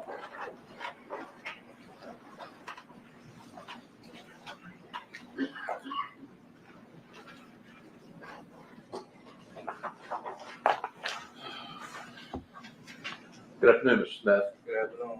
My name is Luke Evans. I represent Mr. Johnson in this case. So we'll be asking you a few questions, okay? Yes, sir. If there's anything I ask you don't understand, just let me know. If you can't hear me, it shouldn't be a problem. But if for some reason you can't hear me, just let me know, okay? So you started out today saying, and I think ended by saying you're here to tell the truth, right? Correct. And just to be clear, you know the difference between a truth and a lie, right? Yes, sir. Okay. Now, you said you started meeting with law enforcement, but December 9th, really the day you got picked up, the day after you got picked up in South Haven, right? Or the same day? Nah, I ain't meet, like, what you mean by meet back with him? I mean, they sat down and interviewed you in a room, Yeah, I talked to them. and did you tell them the truth? Nah. Right? Because specifically, they asked you whether or not you'd ever seen that Mercedes, Right. and whether you'd been in it, right? Right. And you said, never been in it, never seen it, never been in it with Justin Johnson, Correct. right? Okay, just to be clear. Correct. How about how many times would you say you've met with the state law enforcement included, right? In preparing to testify to that? Couple times, three, 4 times. Okay. 4 times. Does that include are you including that time back in December, right when you were picked up? Nah. Okay. So 3 or 4 times since, Yeah. right? And one of the times you met with them was in March of 22. You remember meeting with them then? Sometime around then? I don't know the exact months and stuff like that. I got my lawyer in March, so I don't know. I can't just pinpoint exactly what month. Well, I'll say it like this. You started out with a different lawyer and you ended up with the lawyer you have now, right? No, sir. No, sir. He was never hired. Okay, well, you got paid. No, he did not get paid. Did you get paid? Nah, Didn't you get $50,000? he did not. He ain't signed my jacket saying he represented No, me. I'm asking I you. just talked to him. That's not what I'm asking you. Right. You asked He me. got You said I had a $50,000. different lawyer, so. Hold on just a second. Ask your question, wait for the response. You think? The original lawyer in your case got $50,000 to represent you. Did he not? I don't know exactly how much you get. I don't know. I Okay. can't say. All right. And you knew that, just we're all clear here, that money came from CMG, right? Yeah, I don't know exactly who, but yeah. All right. So you talked today. You got paid for what you just testified to, didn't you? After I was locked up, You got paid, my right? lawyer was paid. Lawyer, You got $50,000 to pay a lawyer, right? I didn't get it in my hand. Correct. I don't know how much it was, but correct, my lawyer got paid. Okay. And there's no question that that money was for services rendered. Killing Dolph. Based. Based. You took it, didn't you? Yeah. Did your conscience bother you? My, Your conscience. after I came to my senses, yeah. Did you say, I can't have that money? I can't use that money, but you still got a lawyer here. Nah, I ain't say that. I ain't say You took the that. money. Yeah, I took the money. I got the money. Your conscience wasn't bothering you that bad, right? You said your conscience started bothering you, but not bad enough not to take the money for the job you did. Well, I had already did it, so might as well. You know, I got a conscience still. Because they came to my senses. Right. Okay. So,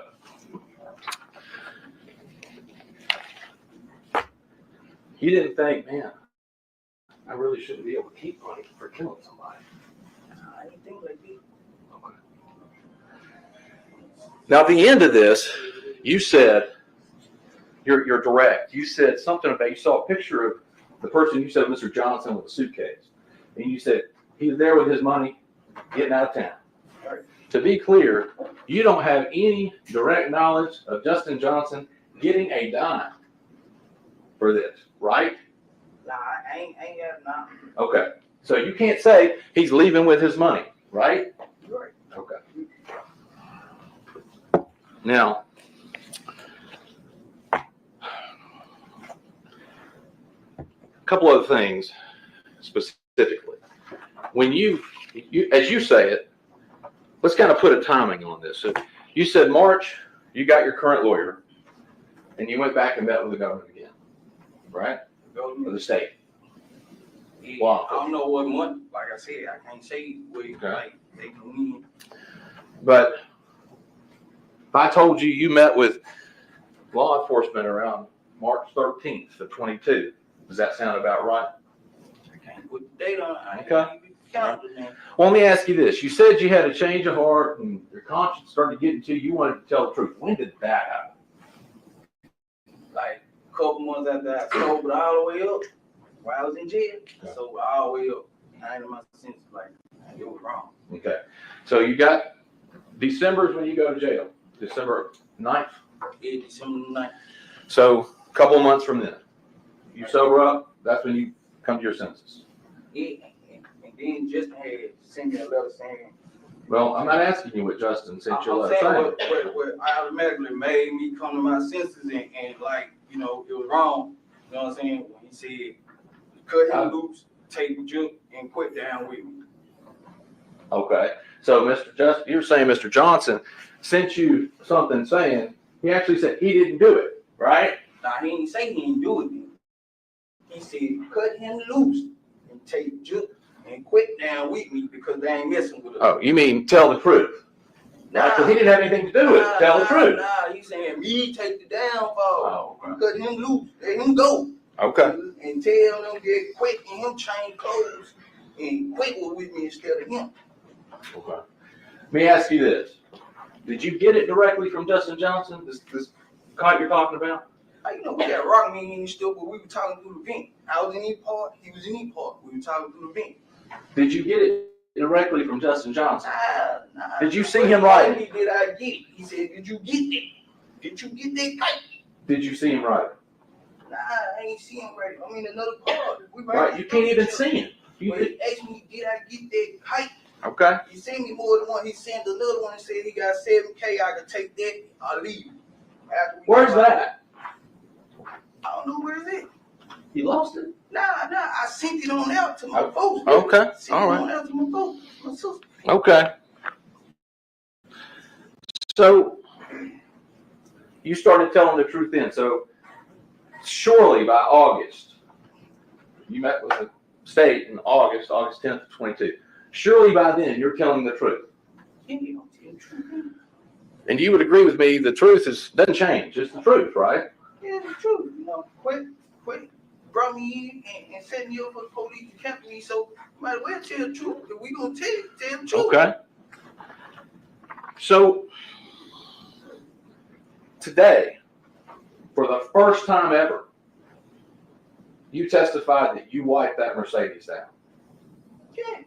You've never said that before. No, I ain't know. You never told them.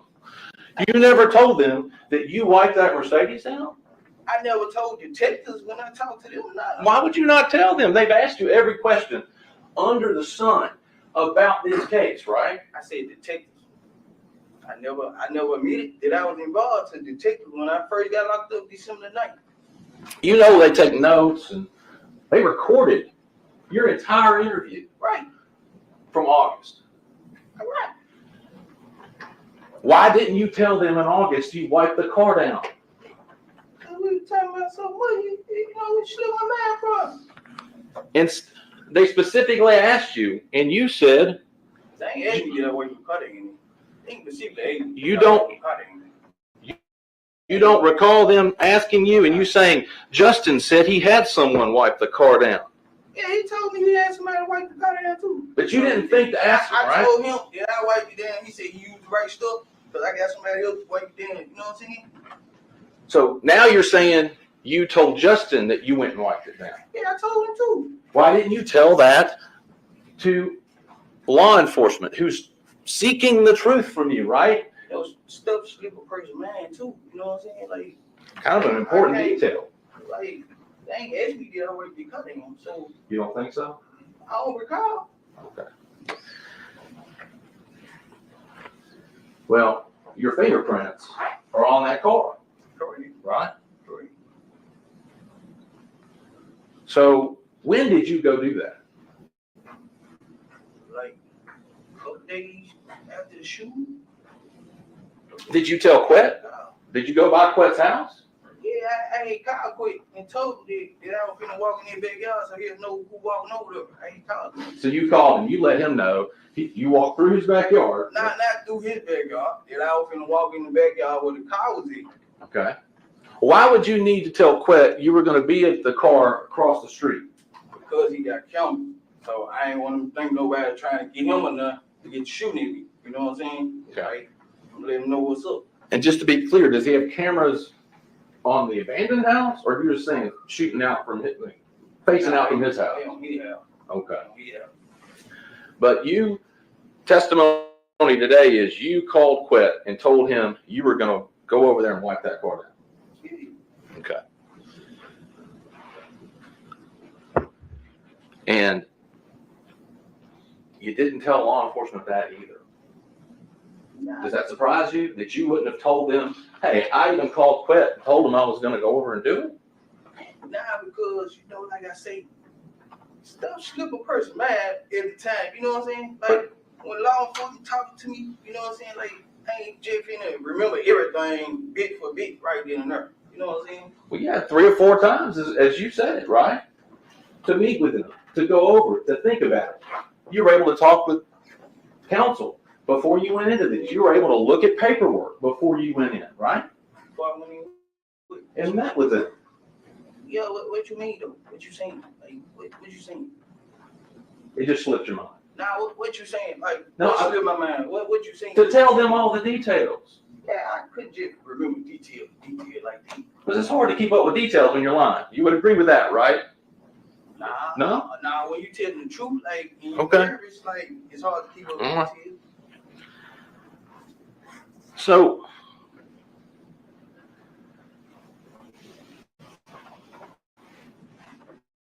you're saying that one just slipped your mind? Okay. You didn't bring it up. They didn't ask you. You just slipped your mind. Okay. I answered the questions they asked me correctly. You know, like, if they ain't asked me, if I don't recall them asking me, I ain't answering. So, law enforcement specifically asked you about this $800 that you got after the shooting, right? Right. And today, I just want to make clear, you're saying that $500 was hand-delivered by Justin with a letter to your neighbor. Right. And her name, just to be clear, is Vivian Fifi, right? Correct. Lives next door to your dad. Correct. And you know that happened, correct? Correct. You say you were on the phone with Justin and Miss Fifi when that was happening. Correct. And to confirm that Miss Fifi actually got the money. Correct. Okay? Now, but you would agree with me that's not the story you first told law enforcement, right? I don't recall. You don't recall? I can't say he's correct in that, but I don't know what I told them, like, when I first talked to him. But is that the I truth? can't recall the interview that I had with them back then, so I can't say it's correct or it's not. Okay. Well, did you tell them that you told them the truth, right? Yeah, I told them the truth. All right.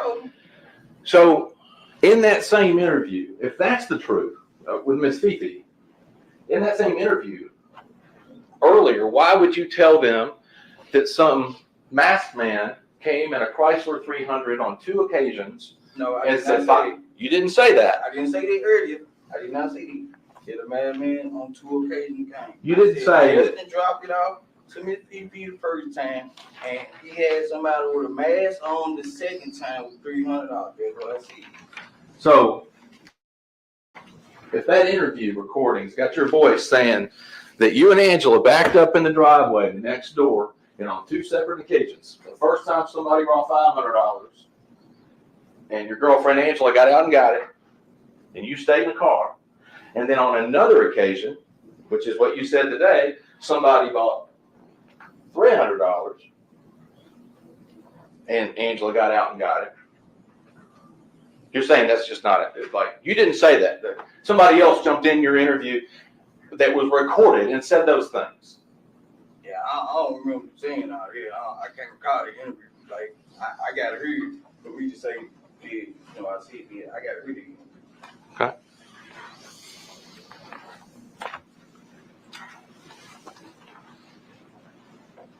But if you were telling the truth, you wouldn't have any trouble, right?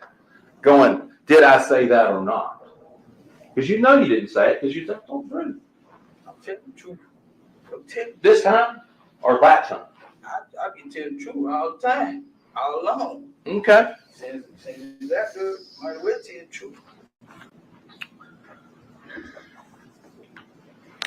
A couple of things. You had only two conversations. Well, let me back up. You had one conversation at Quet's house where Jook was there, correct? Correct? Justin wasn't there. Nah, you want to.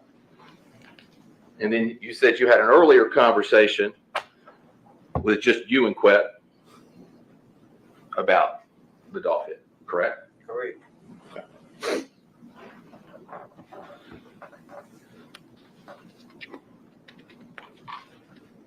Now,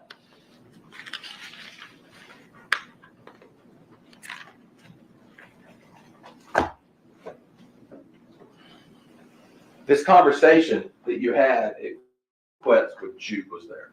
I think you said you went to buy X pills. Correct. You weren't going over there for the specific purpose of saying you wanted a chance at killing Dolph. Nah. Did you ever, during that meeting that you had with Jook and Quet present, did you ever say that you could get up on Dolph real easy because you know where his aunt lives and you see him over there at least once a week? Nah. Never said that. No safety.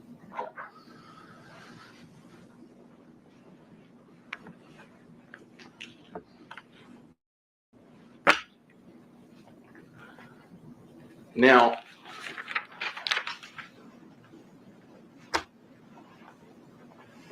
you've testified today that no promises were made, right? But you're expecting to get consideration. No. You're not expecting to get any consideration for your sentence in this case, based on what you're doing here today. Nah. But I know I'm going to jail anyway, so. Okay. So maybe we'll be real, get it up on chair, figure it out. Start my healing process.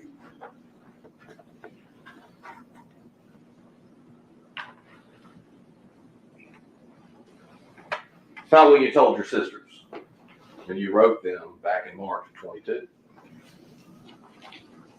Probably not.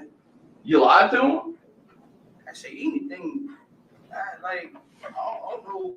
Now we're getting somewhere. You'd say anything. I'm saying like in the letters because I know for sure that they taking my letters and stuff. So You told them my lawyer is trying to tell me my best out is working with the feds, helping them, something I've never done in my life. yeah. So you're telling them I didn't do this. I didn't really do it. But I'm going to say I did it so I can get out of prison. Nah, I ain't saying it like that. I ain't saying it like that. Like I'm saying like it's my best out to be honest and stuff like that. And, you know what I'm saying? Like be truthful because they already know. So if they already know, why play with these folks? And they already know. And then you said, just so on that point, your lawyer, he said that's the only way I will not do life in jail. Yeah, if I said it then, you know, if you know what I said, if I wrote that, I said it. So I ain't gonna say I didn't write it. And then you say that you're hoping essentially not to do any time. because your lawyer that you have now was responsible for getting one of the people in the Holly Bobo case out without doing any jail time. Yeah, I told him his history, you know what I'm saying, like his history, but what he did in the past ain't got nothing to do with this.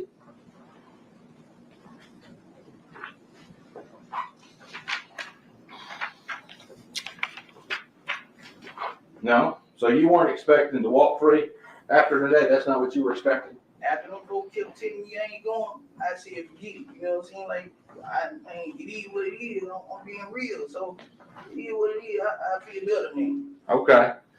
Because you told your sisters, they got to let me walk free if I make any deals with them. and my sister and they green, they don't know nothing about no, like no folk teachers and stuff like that, they green, they don't know nothing about no jail time or nothing like that, so, you know, we just praying, hoping for the best outcome, you know what I'm saying, like, we just leave in God's hand.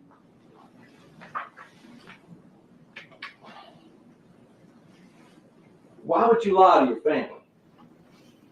I mean, you had this this head of conscience after you got clean, right? Right? It basically like speaking into exist, you know what I'm saying? Like hoping for the best, you know what I'm saying? Outcome, you know what I'm saying? Faith. Exactly. Hoping to walk free if you go in and testify in this case, right? Before I talk to them folks and stuff like that, like before I talk to them, they were telling my sister, like, man, I ain't never did no police ass shit, but you know what I'm saying? Quit already told them everything. They already knew everything, so I might as well, you know, tell the truth. You know what I'm saying? Tell my role, tell his role. You know what I'm saying? So be honest. Well, and you bring up Quet in this letter. You even tell your sisters that when you saw Quet on December 8th, it was like he had a limited time to find somebody to pin this on. Talking about Quet. Hey, you know, I was just getting locked up, right? So I wasn't finna say, yeah, that was me. I'm not finna say, yeah, I know that was me or nothing like that. Any letter. I'm not finna do that. I'm not finna do that. You hadn't just got locked up. Agreed? You got locked up in December. This is in March. Yeah, but I'm still just locked up over here. I came over here in January 11th. So I'm over here now, and I know everything I do, say, whatever, right? They might intercept it. They might listen up. They listen on the phone, so I can't talk like I really want to. You know, letters are good.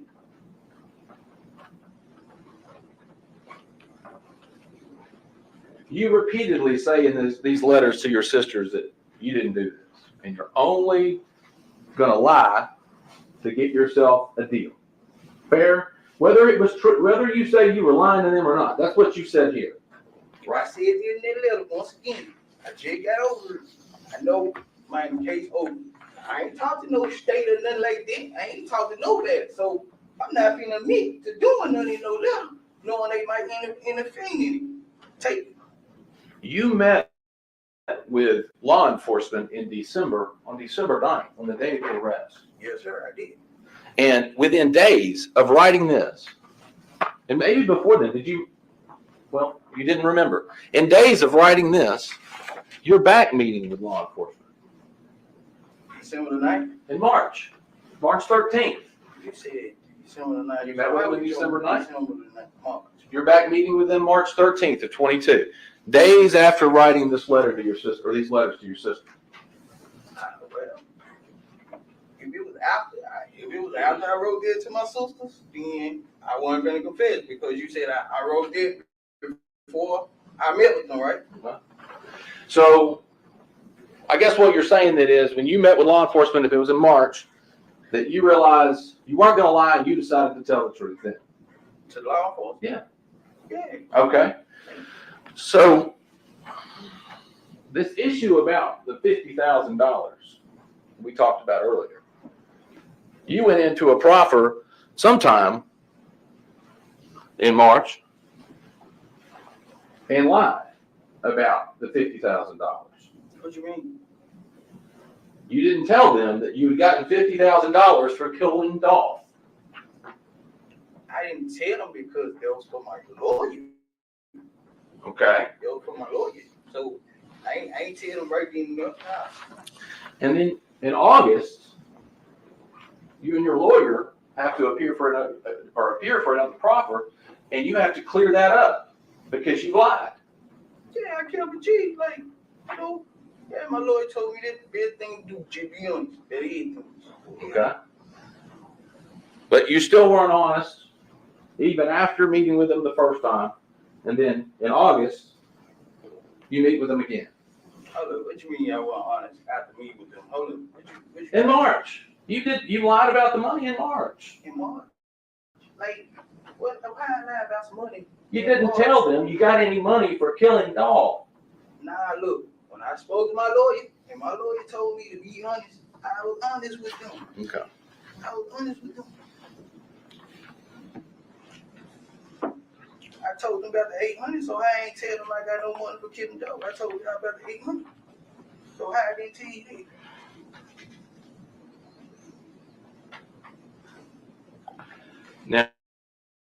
Now,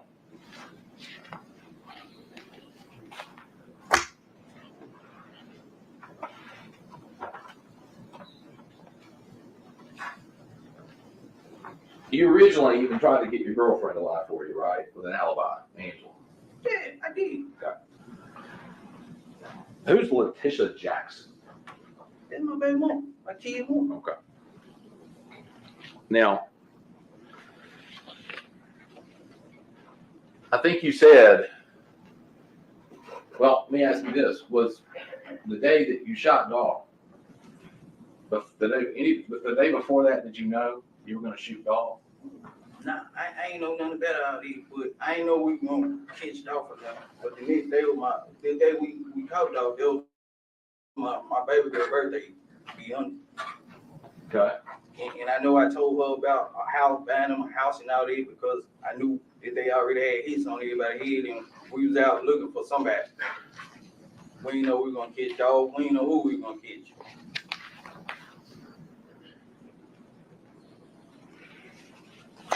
Is that why it was a particularly big day for you? What you mean, big day? Well, if you text Miss Jackson, let's see, 9:05 a.m. on November 17th, 2021, you say, good morning. I went to sleep in the midst of texting you to knowing today is my big day.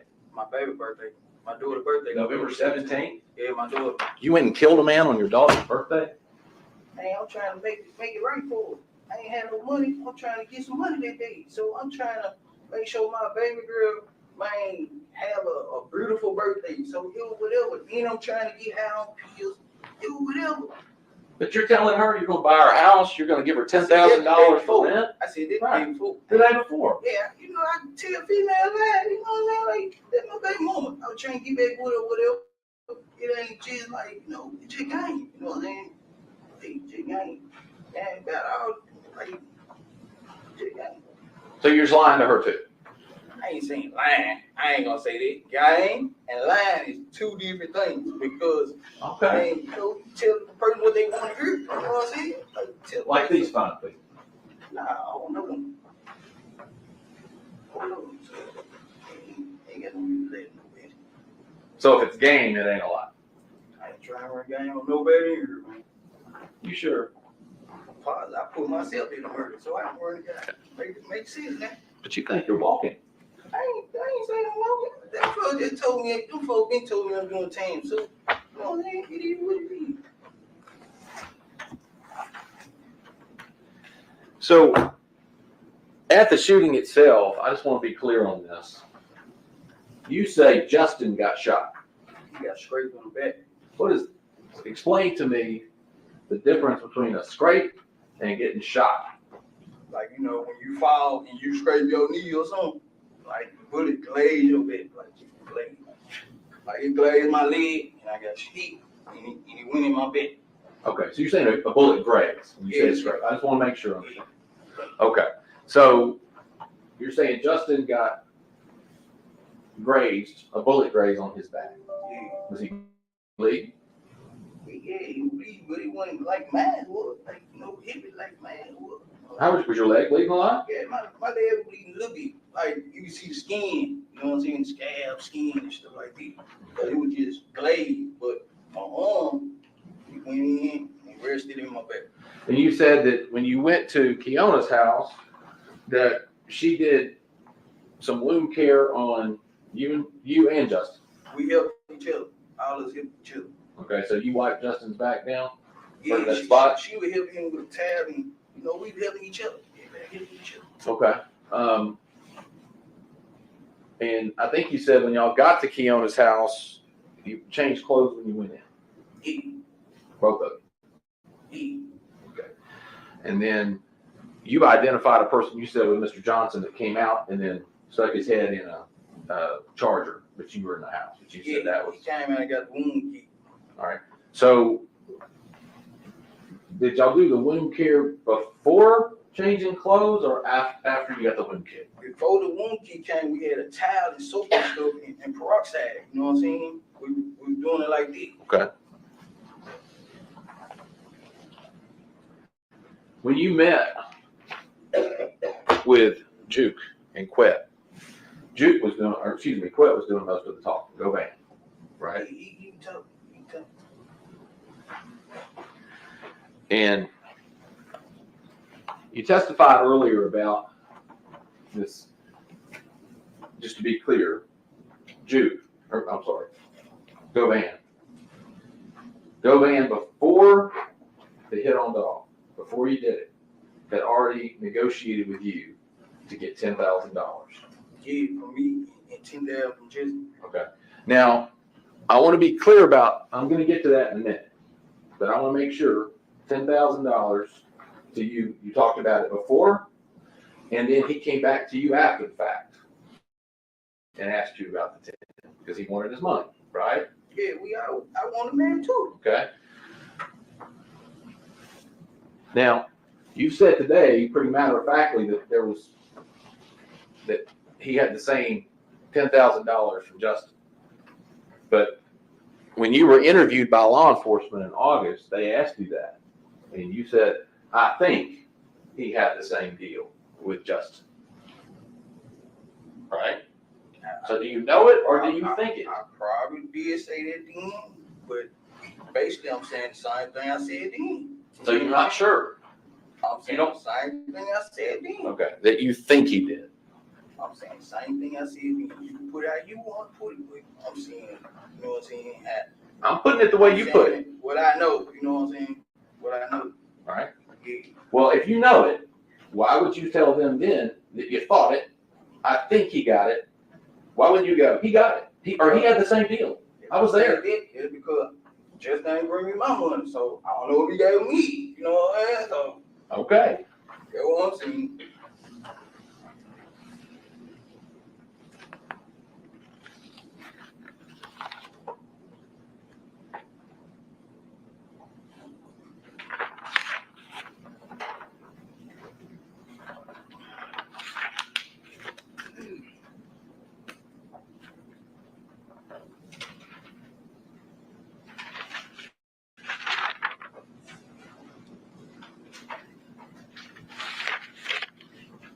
One moment, Judge.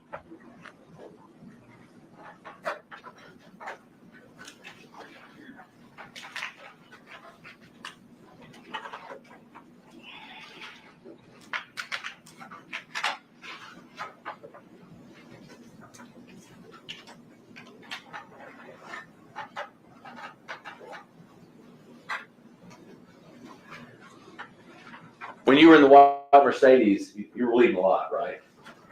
Bleeding a lot. Nah. I wasn't bleeding a lot. So you told law enforcement that you were bleeding really bad. Yeah, once it started coming out, once I saw it, start panicking, man, the blood started coming out. But I know not to panic that bad though, because I've been shot before. So in the white face, I'm sitting up like this, so my blood don't get nowhere in the car. Sitting up like this, and we driving at a fast pace. So I jump out this, jump at this position, right? Okay. You've got a gunshot in your shoulder, a graze on your leg, and you say Mr. Johnson's been grazed on his back, Correct. and you can see the graze, right? Nah, I ain't See look at it, cause when he driving, I'm making sure, we ain't know he was glazed at first, so I'm trying to make sure he don't read. So I'm like, you all right? You all right? I'm talking to him. But he said he been hit too. Okay, he said he got hit. You've gotten grace on your leg. You can look down. You felt it, and then you can look down and see it, right? All right. Now, you said you wiped down this car. How'd you wipe down the car? And what'd you do? What you mean? How did you wipe down the car? What'd you do? You walked through the backyard, you walked up to the car. What did you do next? You know, I had like peroxide and bleach and stuff, wiping, cutting. Peroxide and bleach. So you walked back through this yard and you had big things of peroxide and bleach in your hands. You trying to say how I did it with a shot on? No, what is that? See, now I want to know how you did it. See what you getting it. I don't know how you did it. I might need to wipe down a car. I don't know. So how'd you do it? I just wiped the gun at it, you know what I'm saying? I wiped the gun at it. All right, where'd you wipe? Inside and stuff. Inside in the dope counter. Door pan? Yeah. So you wipe down. Where'd you wipe down on the inside? Like the armrest, seat and stuff in the dope counter. Okay. What about the outside of the car? Dope counter. Dope counter. You know what I'm saying? Wipe the dope counter down. Anything else? The outside? Nah, just dope counter. Shit. And you know your prints on the car. Yeah, I ain't know that my print was on the car at the time, but I'm wiping the dope counter where I know I touch, you know what I'm saying? Like dope counter and stuff like that.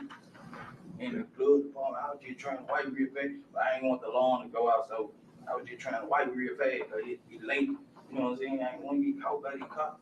It late. I'm shot, but I'm bandaged up, you know, so, and I ain't trying to let my hat go down because I was on pills and stuff. What'd you do with the stuff afterwards? What's the?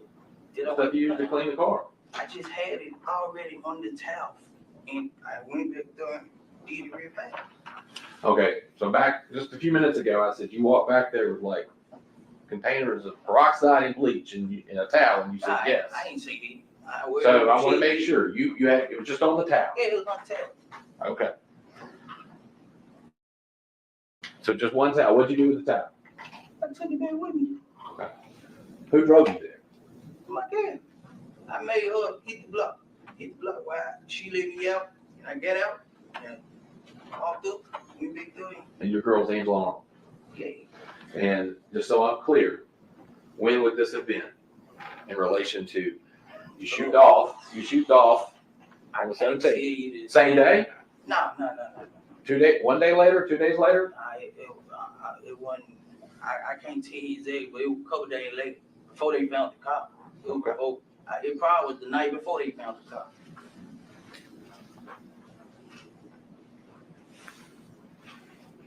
And so she dropped you off in the tracks? She dropped me off on Barrett, and I got out.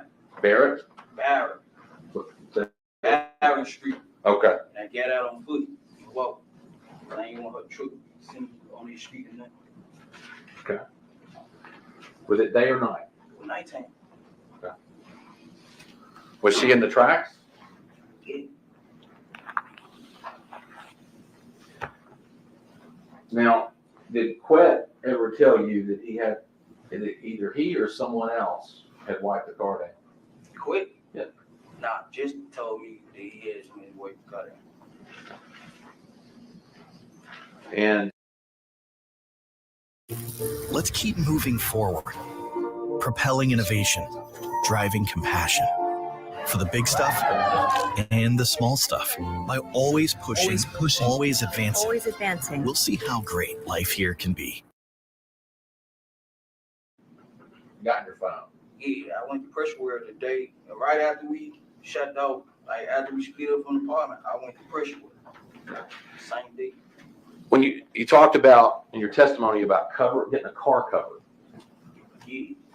When is that in relation to when you wipe the car down? Like when Quinn gave me the money for the car coat, it was the same day that they had found the car. same, like early that morning, he gave me the money for the car cover. And I was gonna put it on there later on the night, but they found the car. And just to be clear, if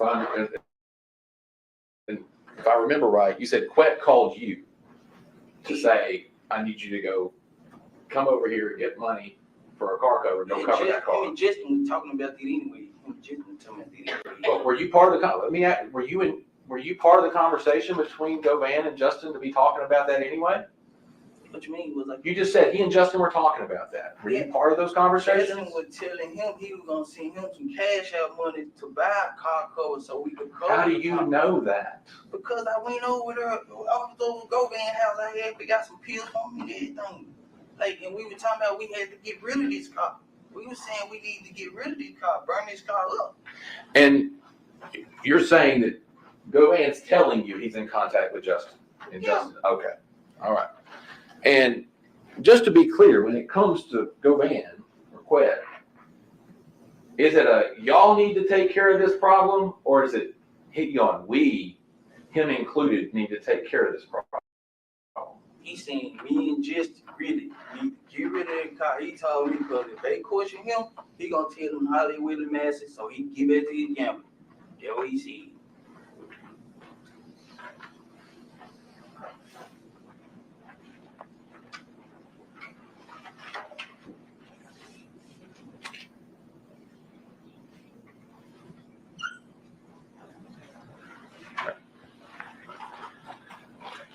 Thank you, Mr. Smith. I know, bro. Thank you. Yeah, I'll be super quick, Judge. The last thing, a lot of us probably didn't understand. Quet told y'all that if the police come to him and ask him about the car, he's gonna say holler at William Massey. Yeah. Is that his attorney? Yeah, that was his attorney. Okay, so he's telling y'all, he's gonna tell the police, I'm not talking to y'all, talk to my attorney. Yeah, he talked to my attorney. He's gonna So I can give it to my gambler. do his sports gambling? Yeah. Okay. Mr. Evans was asking you questions. He's asking about text messages and stuff. This is something I just forgot to do. Did the police seize your telephone from Letitia after you gave it to her? Yeah. Is that telephone 901-513-6236? It was. And the very last thing, every time I've met with you, me and you have met, if you count 2 minutes back there, maybe 3 times. Is that right? Yeah. Have I ever told you you're going to walk out of jail? Nah, he never told me that. Have I always told you that you're going to prison? Yeah, he told me No further questions. Sir, Evans, any recross? Oh, you're right.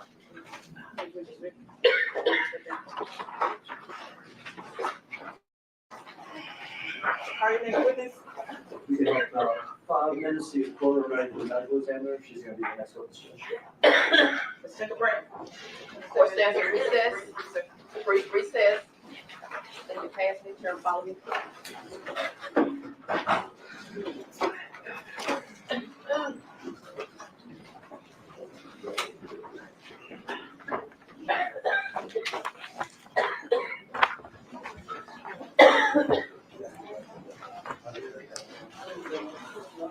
I think it's that thing.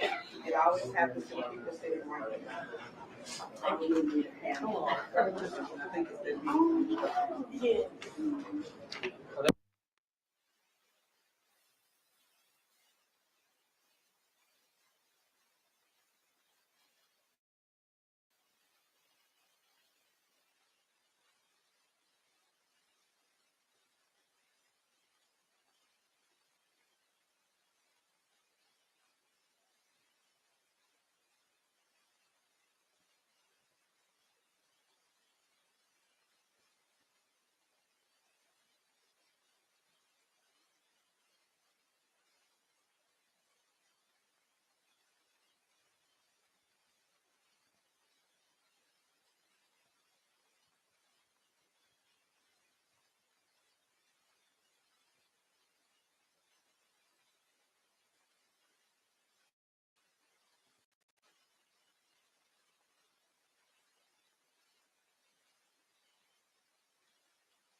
Ladies and gentlemen, before we get started, the next witness will be the medical examiner.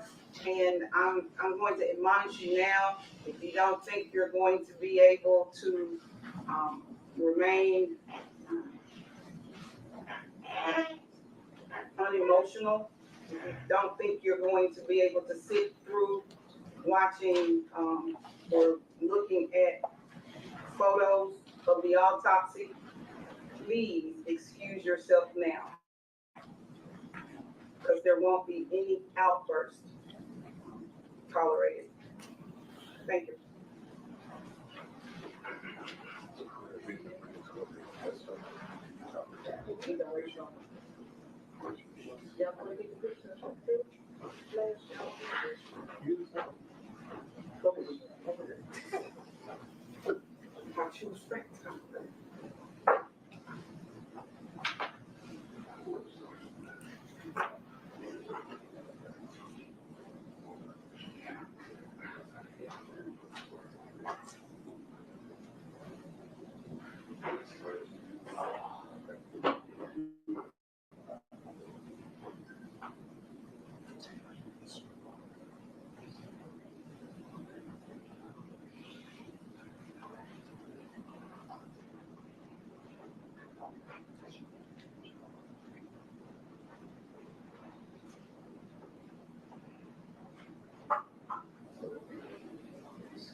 I am.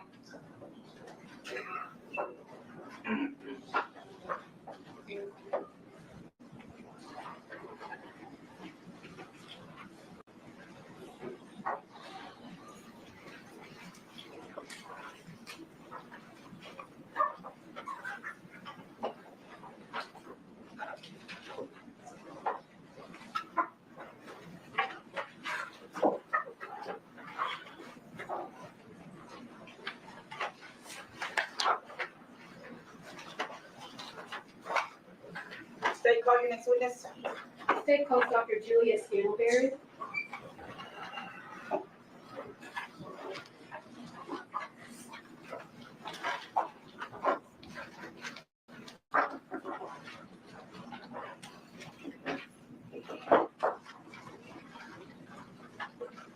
Ladies and gentlemen, this is the last witness for today.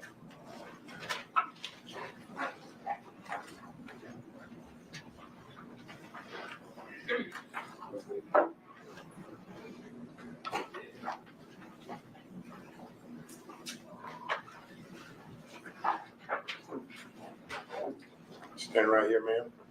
Raise your right hand. Do you swear or affirm to tell the truth? I do. Have a seat, watch your step, please.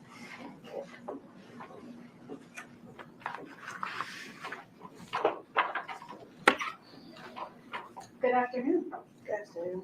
Could you spell your name for the record, please? My name is Dr. Julia Scantleberry, JulietScantlebry. I'm sorry.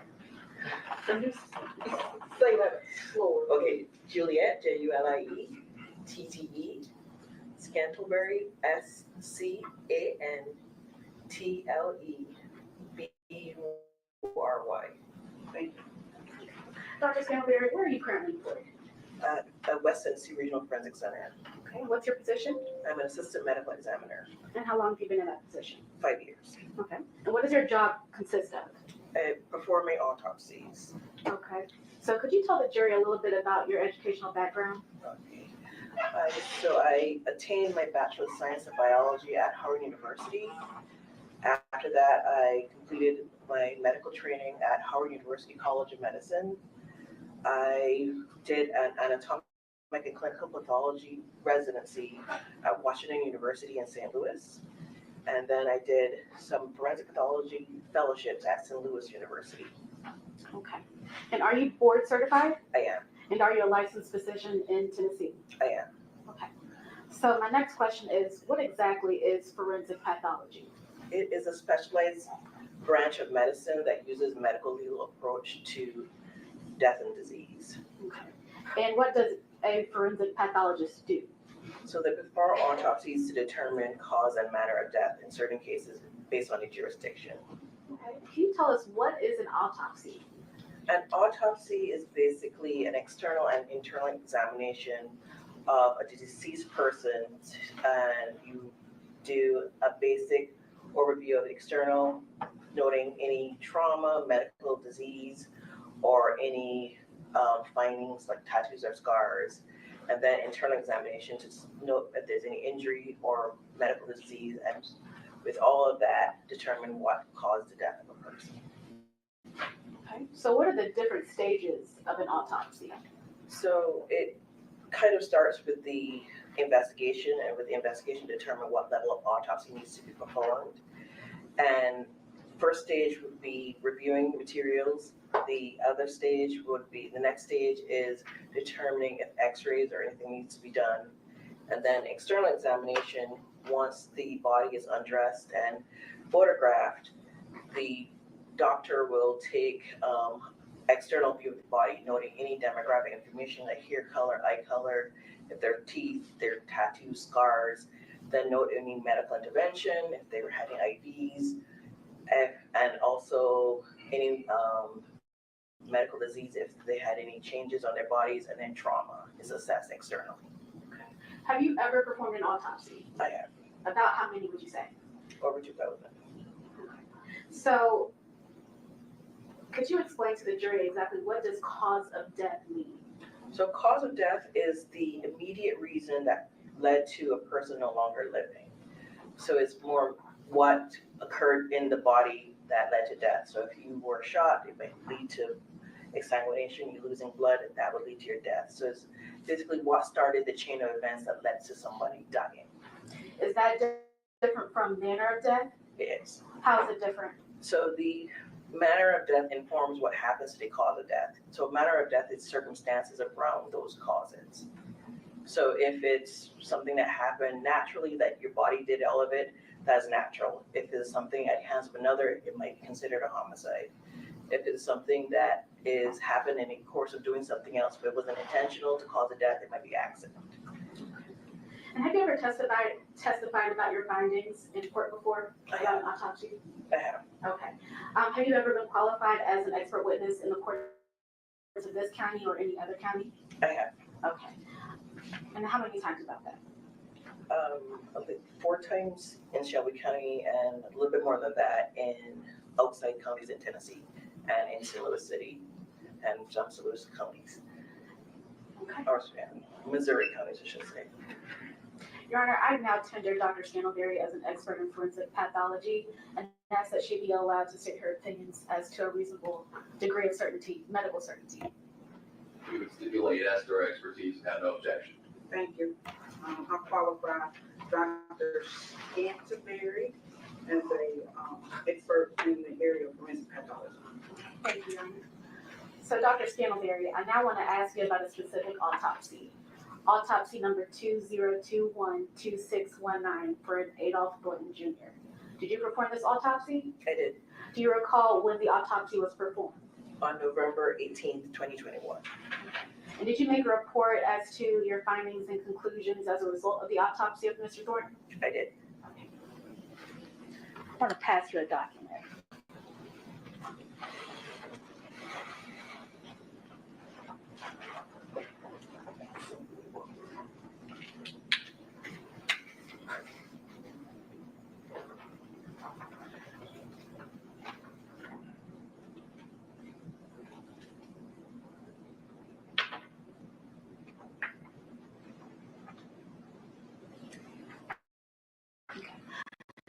So do you recognize that document I just handed to you? I do. And what is it? It is my autopsy report and some supporting documents. Is that your signature down at the bottom? It is. Okay. Your Honor, I would like to have the autopsy report entered into evidence and marked as the next numbered exhibit. No objection. This is a multi-page document entitled Office of the Medical Examiner, West Tennessee Regional Forensic Center. Name of decedent Adolph Robert Thornton Jr. With the state number 21-79-4134. We'll mark this as exhibit 27.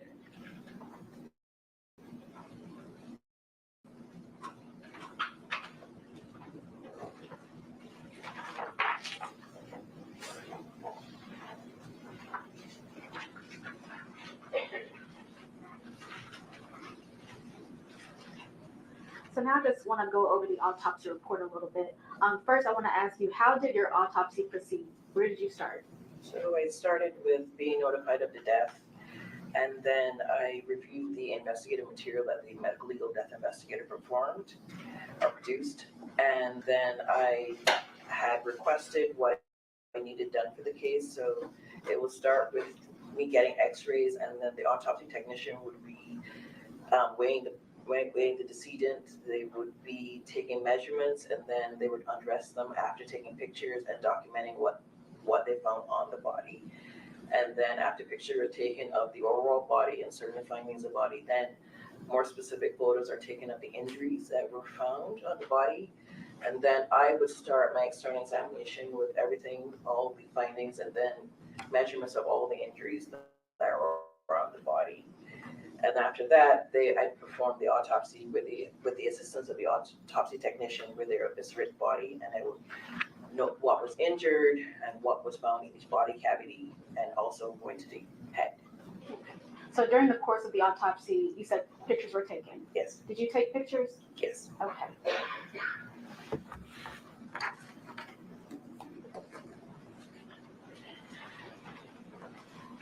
I'm actually going to hand these to you one by one.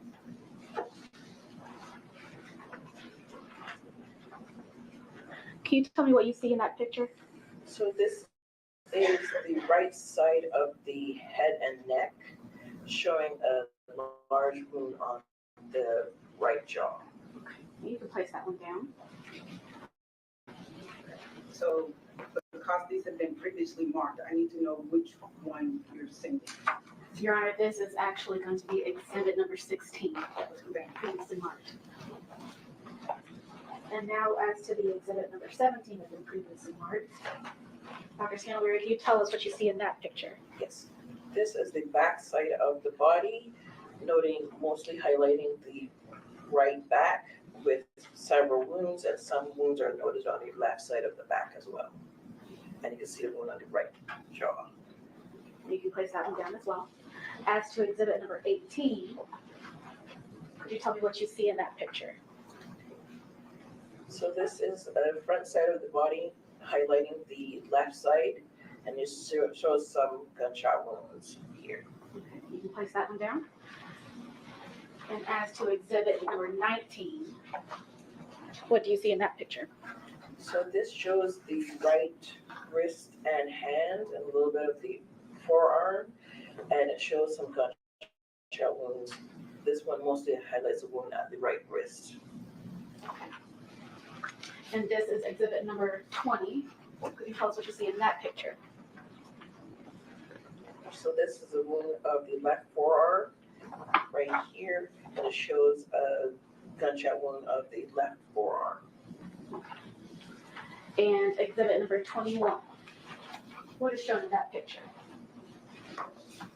This is an overall picture of some of the clothing that was removed from Mr. Thornton. Okay, you can place that one down. And exhibit number 22, is this also some of the clothing? Yes. This is a shirt. It has some markers that indicate where some defects in the clothing were found. Is that the front or the back of the shirt? I'm not certain, but it looks like the back. Okay. And you can place that one down as well. And exhibit number 23, what do you see in that picture? So this is the front of a shirt, and it also has some markers indicating where some hole defects were found. Okay, you can place that one down. And exhibit 24. This is a undershirt with markers showing where defects were found. Okay, you can place that down. And exhibit 25.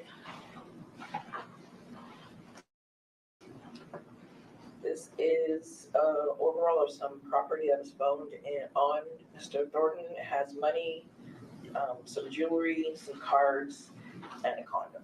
Okay, place that one down. And exhibit 26. What is shown in that one? This is an overall view of bullet fragments from the right jaw that were recovered. Okay, you can place that one down. Your Honor, we are asking that those photos that have been previously marked be entered into evidence.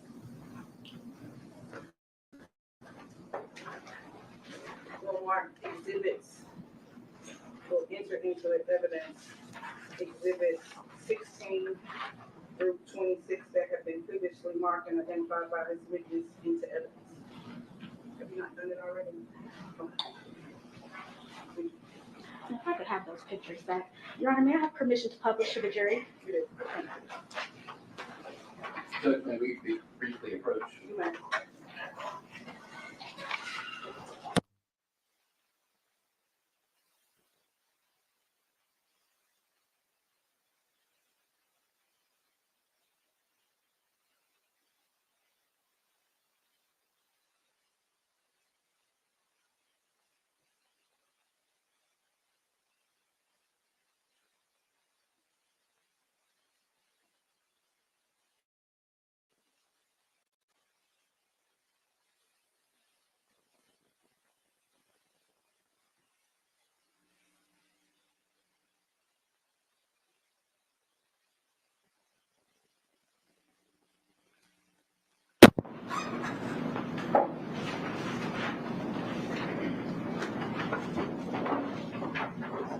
Dr. Spinoberry, can you hear me again? I can. Okay. If you could just project your voice loud, and if you can't hear me, let me know.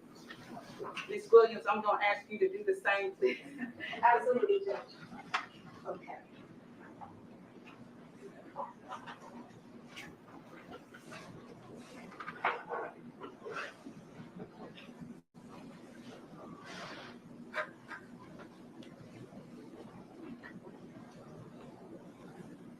Dr. Spinoberry, I believe this photo might be a little bit blurry, but could you tell the jury what is actually shown in this photo? Okay, so this is showing his, do you have a pointer by any chance?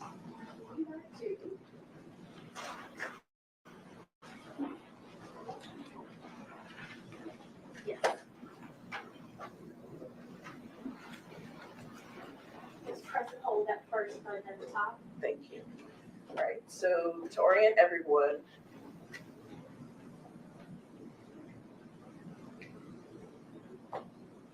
okay, so this is the top of his head. This will be his torso here. This is the right side of the body, his ear, and this large defect here is a gunshot wound on the right jaw. And this is well, I can't really see it that well, but this is the placard with the scale and case number indicating which case it belongs to. So for this wound, did the bullet or bullets hit anything as it passed through the body? It did. Okay, what exactly did it hit? It struck the skeletal muscle and caused a lot of fractures to the mandible, the lower jaw, and it caused fracturing around the gums where the teeth are located in the lower jaw. And your medical opinion, would this wound be catastrophic or fatal? Potentially. Okay, move on to the next one. And just for the record, Your Honor, I am going in order of the exhibits. Thank you. This is exhibit number 17.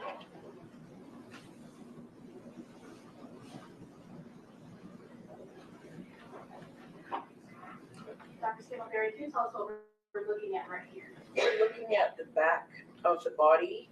The head is here. The head is here, and his feet would be down here. This is his right arm. This is his left arm.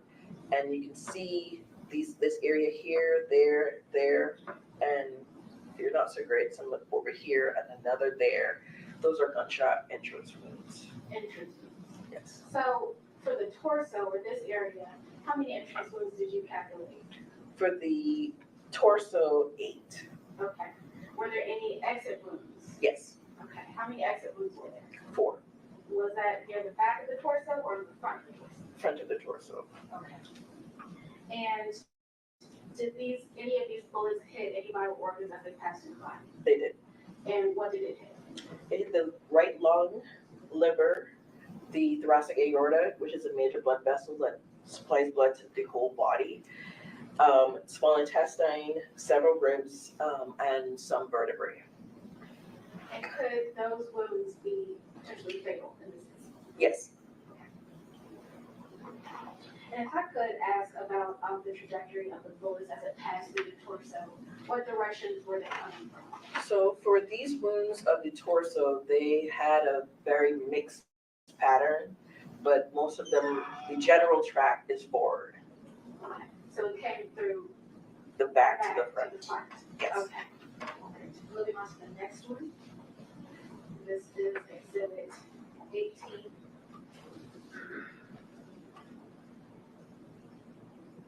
Could you tell us what we're looking at? This is the front of the body, mostly the left. This is his left arm here, his head is here, and his lower body would be here. And it can show a gunshot wound here and here. And are those exit wounds or entry wounds? Exit wounds. Okay. And how many did you say again that you calculated? 4. Okay. Moving on to the next one. This is exhibit 19. Dr. Stanley, can you tell us what we are looking at right here?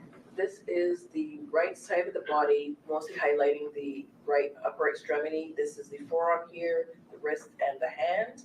And it highlights a large wound, gunshot wound of the right wrist. Next one.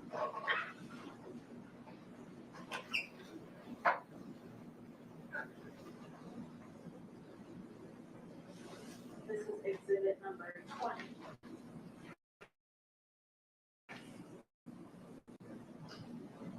Does this also show upper extremities? Yes. Okay. So how many wounds are in this exact picture? 1. Okay. All right. Moving on to the next exhibit, which is exhibit 21. Now, are these the victim's clothing? They are. Okay. So exactly what did he come to? What was he wearing when he came to you? These clothes. Okay. Yeah. So we have 2 shirts, pair of jeans, boxers, shoes, and socks. Correct. Okay. Was there any property found within his clothing? They were. Okay.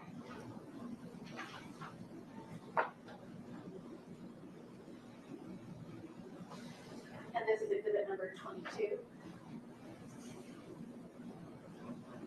And Dr. Stanberry, if you could just give me some clarification here.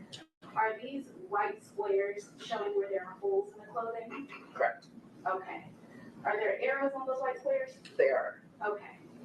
All right. And about how many holes in the clothing did you calculate? I did not count those. Okay. Thank you. And the next picture is exhibit number 23. Now it looks like the same photo, but is this the front or the back of the shirt? This is the front of the shirt. Okay. And do those white squares also indicate holes in the clothing? Correct. Okay. In exhibit 24, looks like this is an undershirt.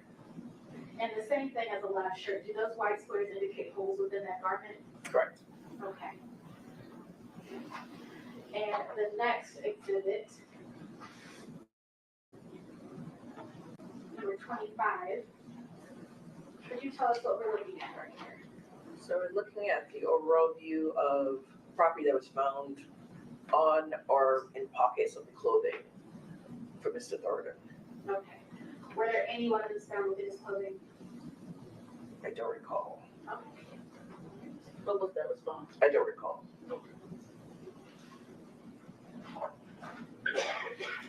And on to the final exhibit, number 26. What are we looking at, Dr. Scantleberry? This is the brown area is an envelope that we use to package any ballistics that we recover from the body. And these are multiple bullet fragments that were recovered from the right jaw. Okay. Regarding the bullet fragments that were recovered from the right jaw, would it be within your job duties to conduct tests on those fragments? No, it would not. Okay. And do you happen to know whether or not the murder weapons were recovered in this case at all? Not at the time I did the case, no. Okay. So if the murder weapons were recovered, would it be within your job duties to conduct tests on them? It would not be. Okay. Just a couple more questions. So, Dr. Scantleberry, what is a toxicology test? At the time of autopsy, we take certain fluids, usually blood, sometimes liver, and certain fluids also from the eye, and we submit it to a toxicology lab, and they run a particular test that I order, and based on the drugs that they look for in that particular test, it would test against the blood, and whatever is detected would be read as a positive finding. Okay. And is a toxicology test a standard part of an autopsy? Most cases, yes. Okay. And did you conduct a toxicology test for this victim? I did. And what were the results of that test? It was the active ingredient of marijuana was detected. Okay. So as to the total entry wounds to this victim, how many were there? 20. 20. Okay. How about the exit wounds? 4. Okay. And in your medical opinion, were these gunshot wounds enough to cause death? They were. Okay. And within a reasonable degree of medical certainty, did you render an opinion as to the cause of this victim's death? I did. What was the cause of that? Gunshot wounds of the head, torso, and neck. Okay. And did you render an opinion as to the manner of death? I did. And what was your opinion? Homicide. Your Honor, I will pass the witness. Mr. Evans? Thank you, Your Honor. Just have a few questions.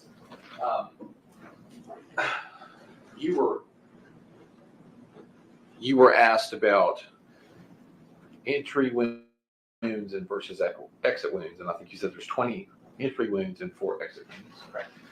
You were also asked some questions about ballistics, I think, or used the term ballistics. As far as ballistics go, within your job and your responsibilities, do you recover bullets from the body that are still in the body at the time of the autopsy? Yes. How many of those did you recover? So I recovered 4 bullets that were related to this shooting, and then there were 3 others that occurred like he had in his body from before. So remote bullets I found 3 of them. All right, so 3 from him being shot some other occasion. Yes. Okay. So 4 related to this shooting. Yes. And then, does that include fragments, or is that a different category? So in this case specifically, he had several fragments, and some due to evidentiary value, they're very small. I didn't recover all of them, but I recovered the larger ones. Yes. Okay, and is that inclusive in the number that you just gave me of the bullets recovered? Yes. Okay. Were some of those intact? Most weren't. Most weren't. Yeah. But to your recollection, were any intact? One was intact.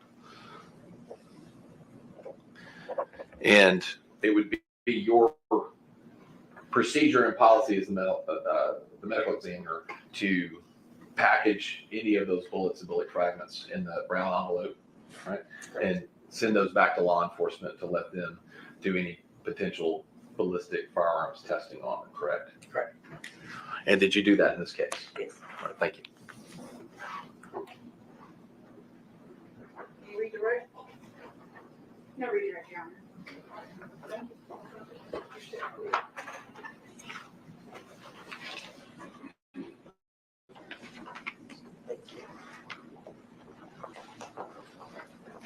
All right, ladies and gentlemen, you have heard something, you have not heard everything we're going to hear. So I ask you to go and have a good evening with dinner. Don't talk about this case. Just enjoy your evening. Eat well, sleep well, and we will see you back here in the morning at 9:30, and we'll get started. Thank you. You may adjourn the court. All rise. This honorable court stands adjourned until tomorrow morning at 9:30.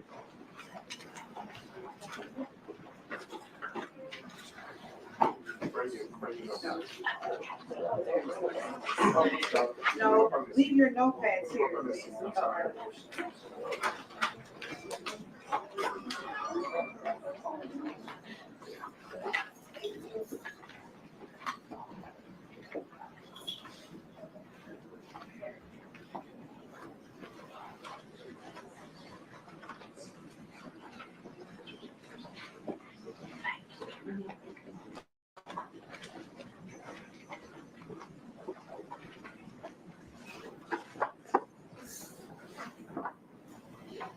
Do we need to go back on the record for anything?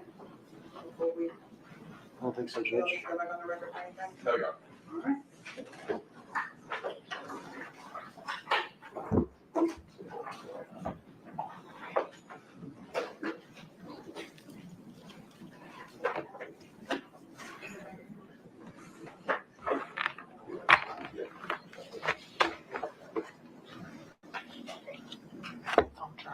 Just keep moving on the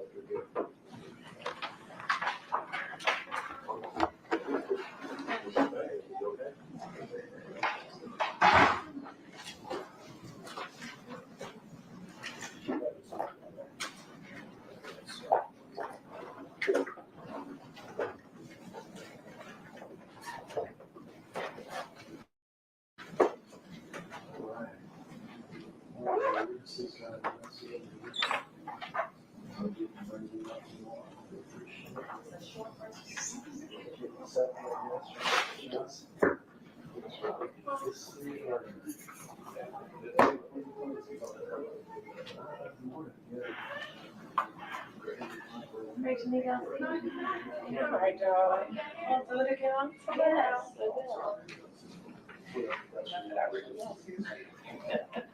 Hey, you're relaxing. And I'm making you work. I'm sure you're here.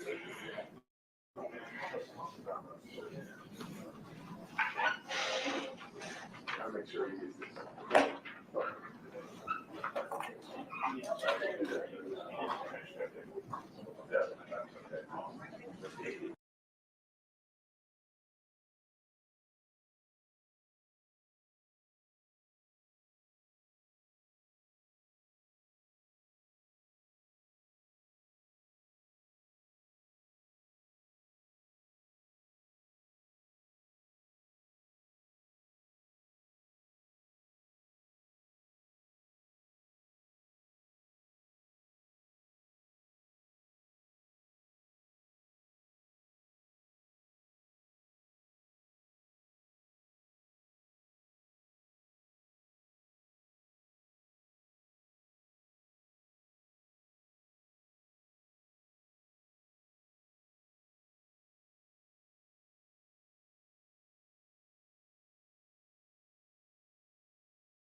Officer Trial and I drove and talked to Lee and the children and advised them that we were the department liaison. As a liaison and a personal friend of the family, we've talked.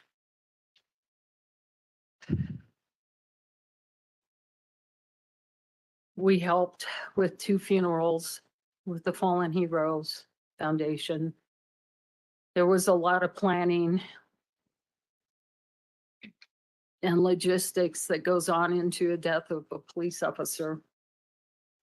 And for Eric, we were arranging 2 different funerals, one for the family, one for the police officers who wanted to be there at the second funeral. We had to arrange photos of Eric. We had to go through his locker to get his belongings so we could get, belongings so we could give them to his family. We had to get his dress blue uniform. We had to look for a gun belt he was wearing the day of his death to create a new gun belt because that one was obviously in property and evidence. To say the least, all of that was heart-wrenching and full of emotion and ongoing tears. After the funeral, our liaison duties continued for 3 years, helping the family with their pension, life insurance, death benefits, arranging several award ceremonies. Officer Trujillo and I were honored to go to Washington, D.C. National Police Week, where all of the fallen heroes across the United States are recognized and given an award. Officer Trujillo and I were honored to accept the award for the family. Officer Eric Talley was honored with the Unity 2022 bike tour that year.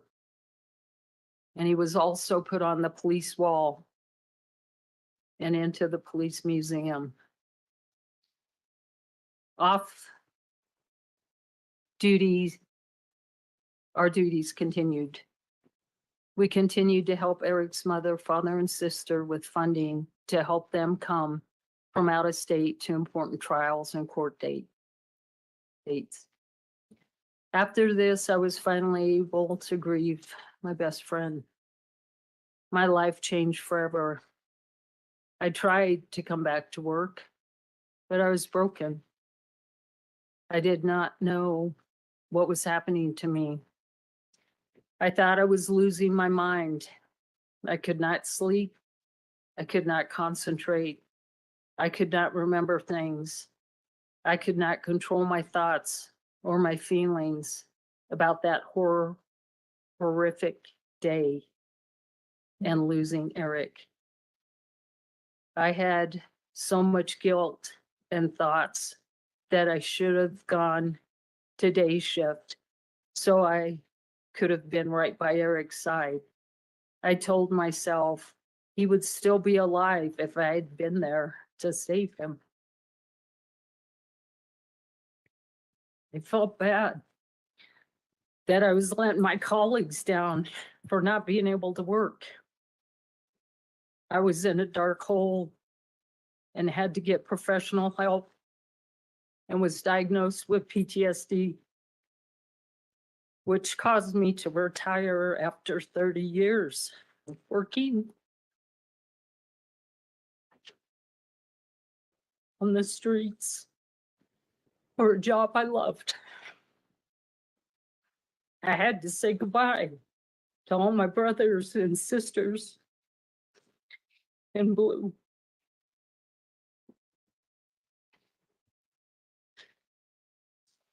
Sorry, I can't read with tears in my eyes.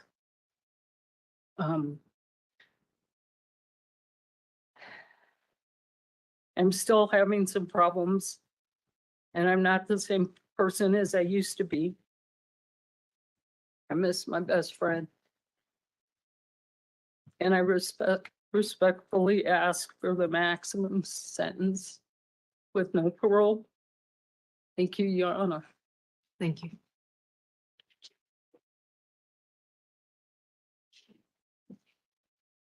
Your Honor, next, Madeline Talley would like to address the court.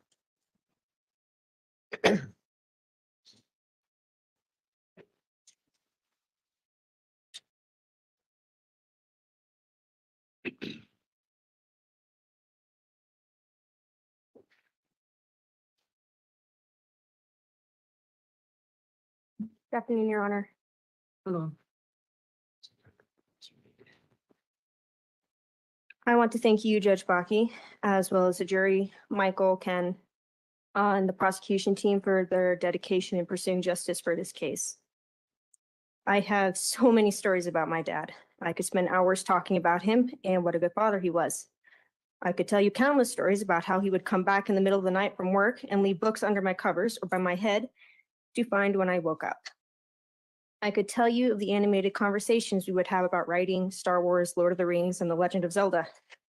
I could recount hundreds of shopping trips where he would take us out to eat, even though he was only supposed to be getting groceries, or how he would spend hours editing movies so he could watch them with me and my siblings without my mother giving him a look. The last time I saw my father was the night before the shooting. I told him I was going to bed and he gave me a hug. He told me, "Okay, good night." I'm sorry.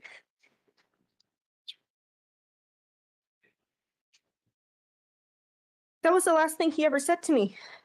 The next time I saw him, he was in a casket.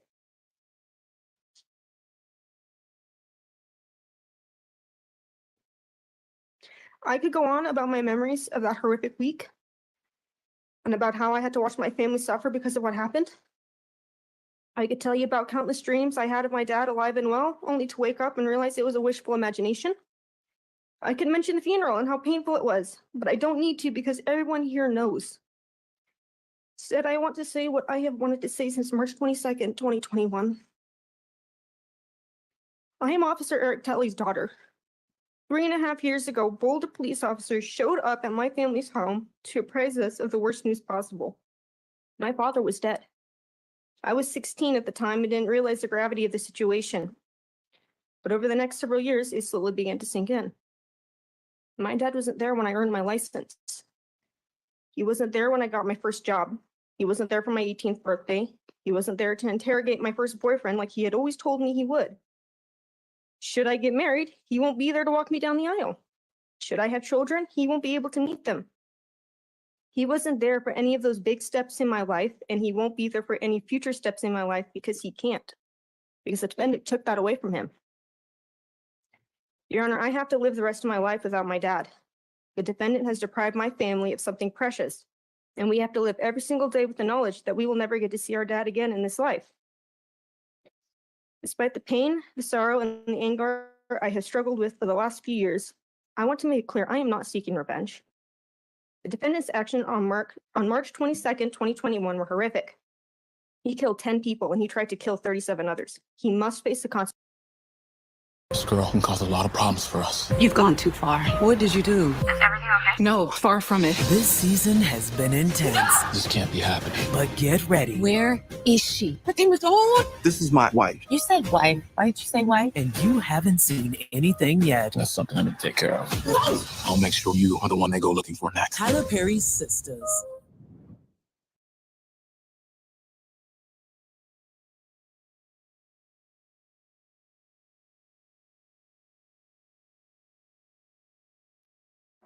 What does strength mean to you?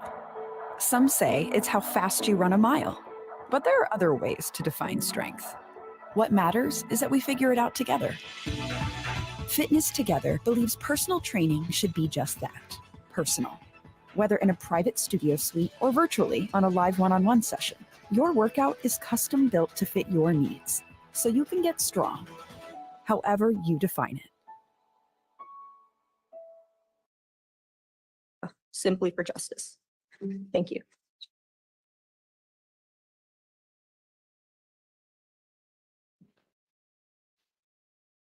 Your Honor, Eric Talley's wife, Leah Talley, has a written statement. She's asked Livia Talley to read it to the court.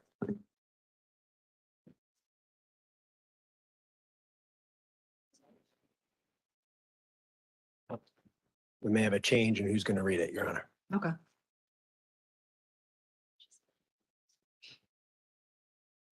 Good afternoon, Judge Chief Bakke. My name is Susan Gilmore, and I'm speaking on behalf of the Talley family. Chief Judge Bakke, I want to begin by thanking you, members of the jury, Michael, Ken, the entire prosecution team, for your dedication to meting out justice in this case. Though the guilt of the defendant is clear, the pursuit of justice is still essential, and we are grateful for your role in serving justice.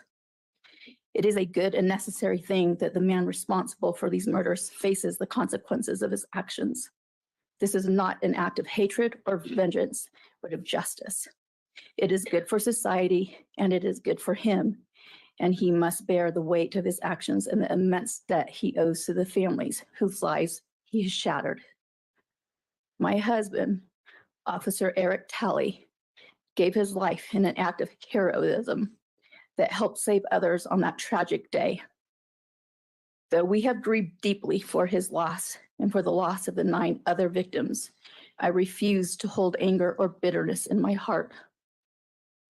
This would only add to the burden we as a society must bear for the grave wrongdoing of this man. This would only perpetuate the cycle of anger and hatred he began and so rampant that day. I offer my forgiveness to this man in faith, trusting in the power of God's grace.